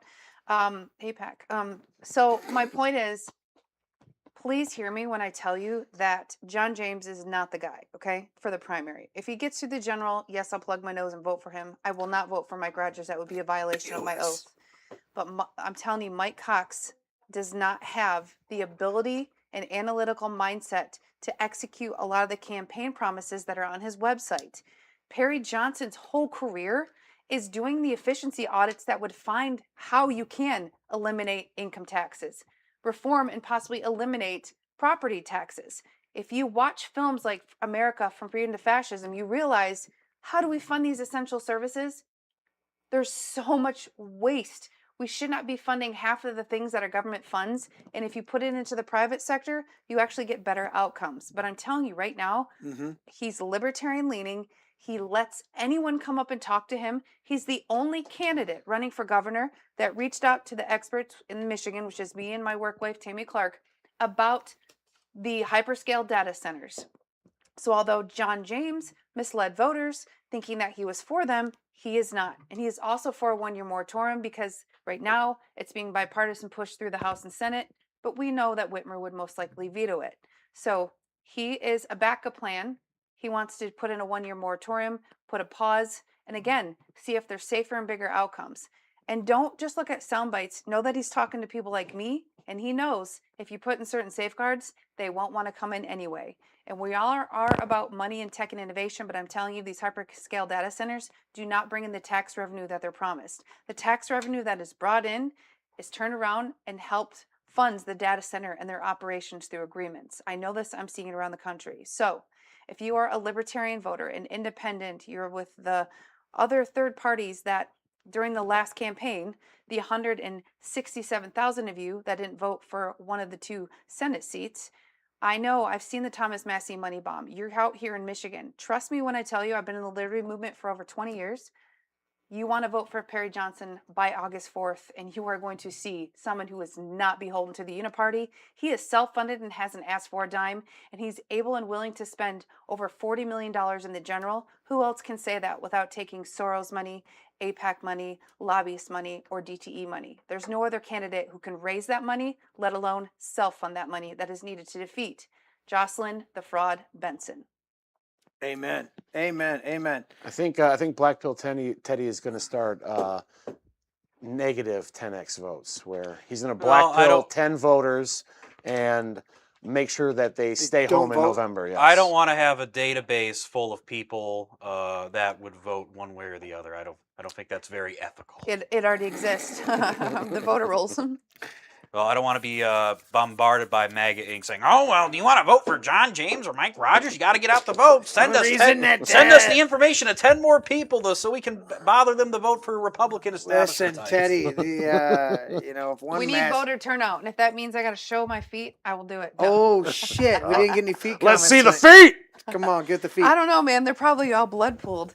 But, I got the pink polish, Look at that. You got sandals on tonight. You didn't have to take off the socks. Wait. And if you're real lucky, you can look at my scars from my torn tendons. Ooh, hot. Yeah. Let's look at that right Look at there. that disabled veteran leg. And it creeps me the fuck out. Listen, guys. We've had a great discussion tonight. Hope the audience enjoys this tonight, and those of you watching replay. I don't know if the GOP can be saved. I'm in there. I appreciate everything you guys have said in your final thoughts. I look at this and think about the future for my grandkids, let alone my kids, but my grandkids really. And I wonder where we're at. I wonder where we're going, because we've long since lost the idea of a representative government. We've become a uniparty oligarchy that's puppet stringing this whole thing along. And I want to break us free from that. I don't know if the nation can morph and survive, or if it needs to totally break down. And I think that's where we're seeing some of the votes for some of these fringe socialist, communist socialist candidates, in New York. It's because the people are just like, obviously the existing system doesn't work, but I can't elevate my thought process or get involved enough to get on the grassroots ground level and do the third party or fourth. They don't have the capacity to do that, so they just look for an alternative. I don't know how the next 50 years of America looks. I don't know if we survive. I don't know where we go from here. But I do know that the spirit of freedom and the idea of choosing your own destiny has to be reestablished in this country, on this sacred ground of America. It has to be reestablished that we have the divine right to pursue our own destiny, and as our Constitution and Declaration of Independence throw off such weights that would hinder and encumber and slow down that process. I don't want to restrict you, and I don't want you to restrict me. I want to pursue my life, liberty, and pursuit of happiness without other people restricting it, unless I affect them negatively. Then I need to be told to get in check. And so I look at this. Can the GOP be saved? I don't know. It's the party of Lincoln, but Lincoln started as a grassroots, right? Restarting the Republican Party aspect. He ran as a rep, and then he got in there, and then there was a surge, but it was at an interesting time in our country. I don't know where we're at today. That's why I'm proud to be a part of the Grand New Party, because it's not about being an independent party. It's about vetting independent or even candidates that are part of the Republican Party.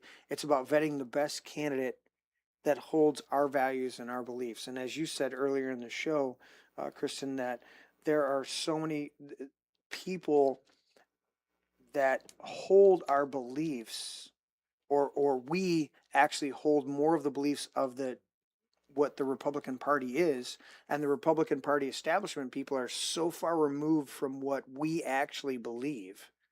according to the tenets of the Republican Party. If you look at the tenets of the Republican Party, where we're like, yeah, we're right on board. We're 90%, maybe 85%. We're right on board.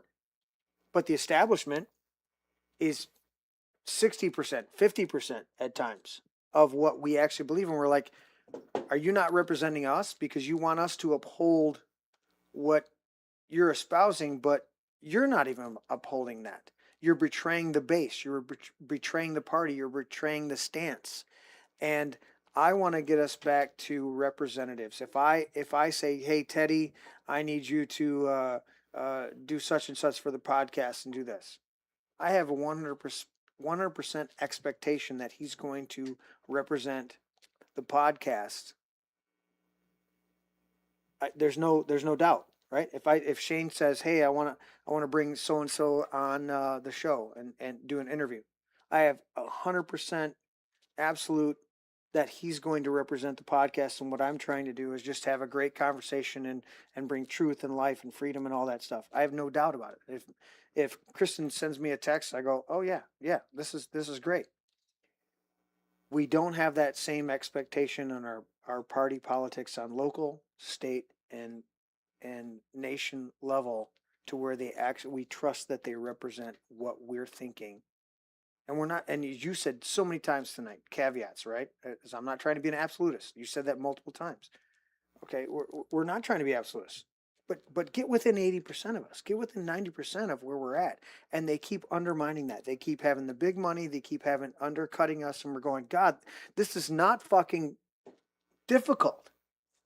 Just represent people who don't want their houses to be, after they paid for them for 30 years and they've inherited, and now they're in their 80s and 90s, and they're being their property tax is now going to take their house and sweep it away from them. And they paid for this fucking house out of their blood, sweat, and tears, and now you're going to take it from them. Or I got an income tax that's going to undermine all of this shit.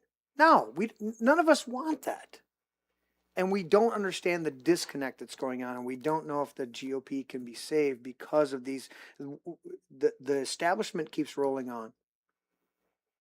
Whether it's Democrat in power or Republican in power, the establishment keeps rolling on, and we're trying to say enough is a fuck enough. We want our country back. I just want to be left alone on my property. And if that means I have to get involved politically to tell you to leave me the fuck alone on my property, then that's what I have to do. But I don't want to do that. I don't even want to be involved. Leave me alone. But then when you come and you invade my property and go, oh, you got a shotgun that's a 1/4 inch too long, so we're going to shoot your wife and newborn baby and your son and his dog on your property in fucking Montana, then we go, okay, what are we doing here, Janet Reno? You fucking just shot, the Ruby Ridge camp. It's like it's all bullshit until we stand up and say, I've had enough. And I think we're getting to that point. Do you guys think that we're getting to the point where there's so many people now starting to stand up and saying, we've had enough. I don't know if the GOP can be saved, but the freedom within the hearts of the human beings that we associate with absolutely will prevail. I don't know how it looks on the other side, but I know that we will prevail in that freedom that Christ paid for and that we know is inherent within all of us. And together we'll preserve the freedom to take showers with our hockey bros. Stop. Dude, I was sharing a personal...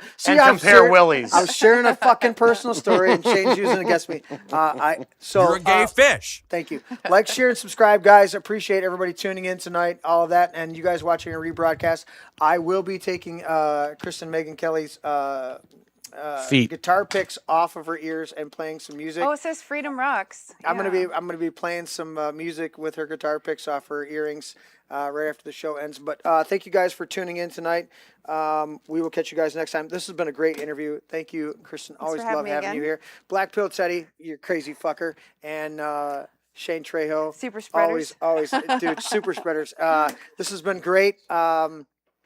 3 hours and 14 minutes, stuff like that. I hear that. That's what she said. No.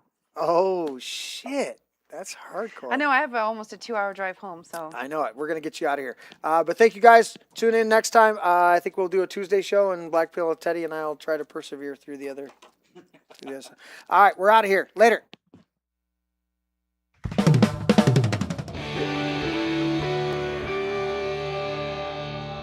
This is my brain. Dad, that's an egg. Yeah, that's an egg. Honey, Dude. that's an egg. Seriously. That's an egg. It's a metaphor. It's still an egg. That's an egg. I would challenge you. That's an egg. I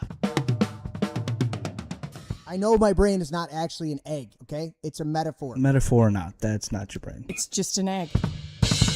Una cerveza para mí. My egg is my brain. Can I at least have some bacon, maybe some sausage with that egg, though? Oh, I want some bacon. I want crepes. Have some bacon and pancakes with that egg. I'll take it with cheese. Extra large brown cage-free eggs.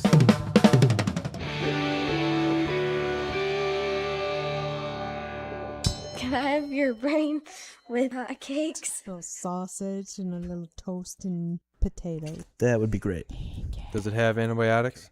I don't know, man. I'm not good at this shit. Well, they gotta be able to resist some diseases. You resist the disease. Has it got any hormones? Maybe. It's cage-free. Vegetarian? Maybe. Are they vegan? No, I eat steak. Never apologize and never explain. Never apologize. Never apologize and never explain.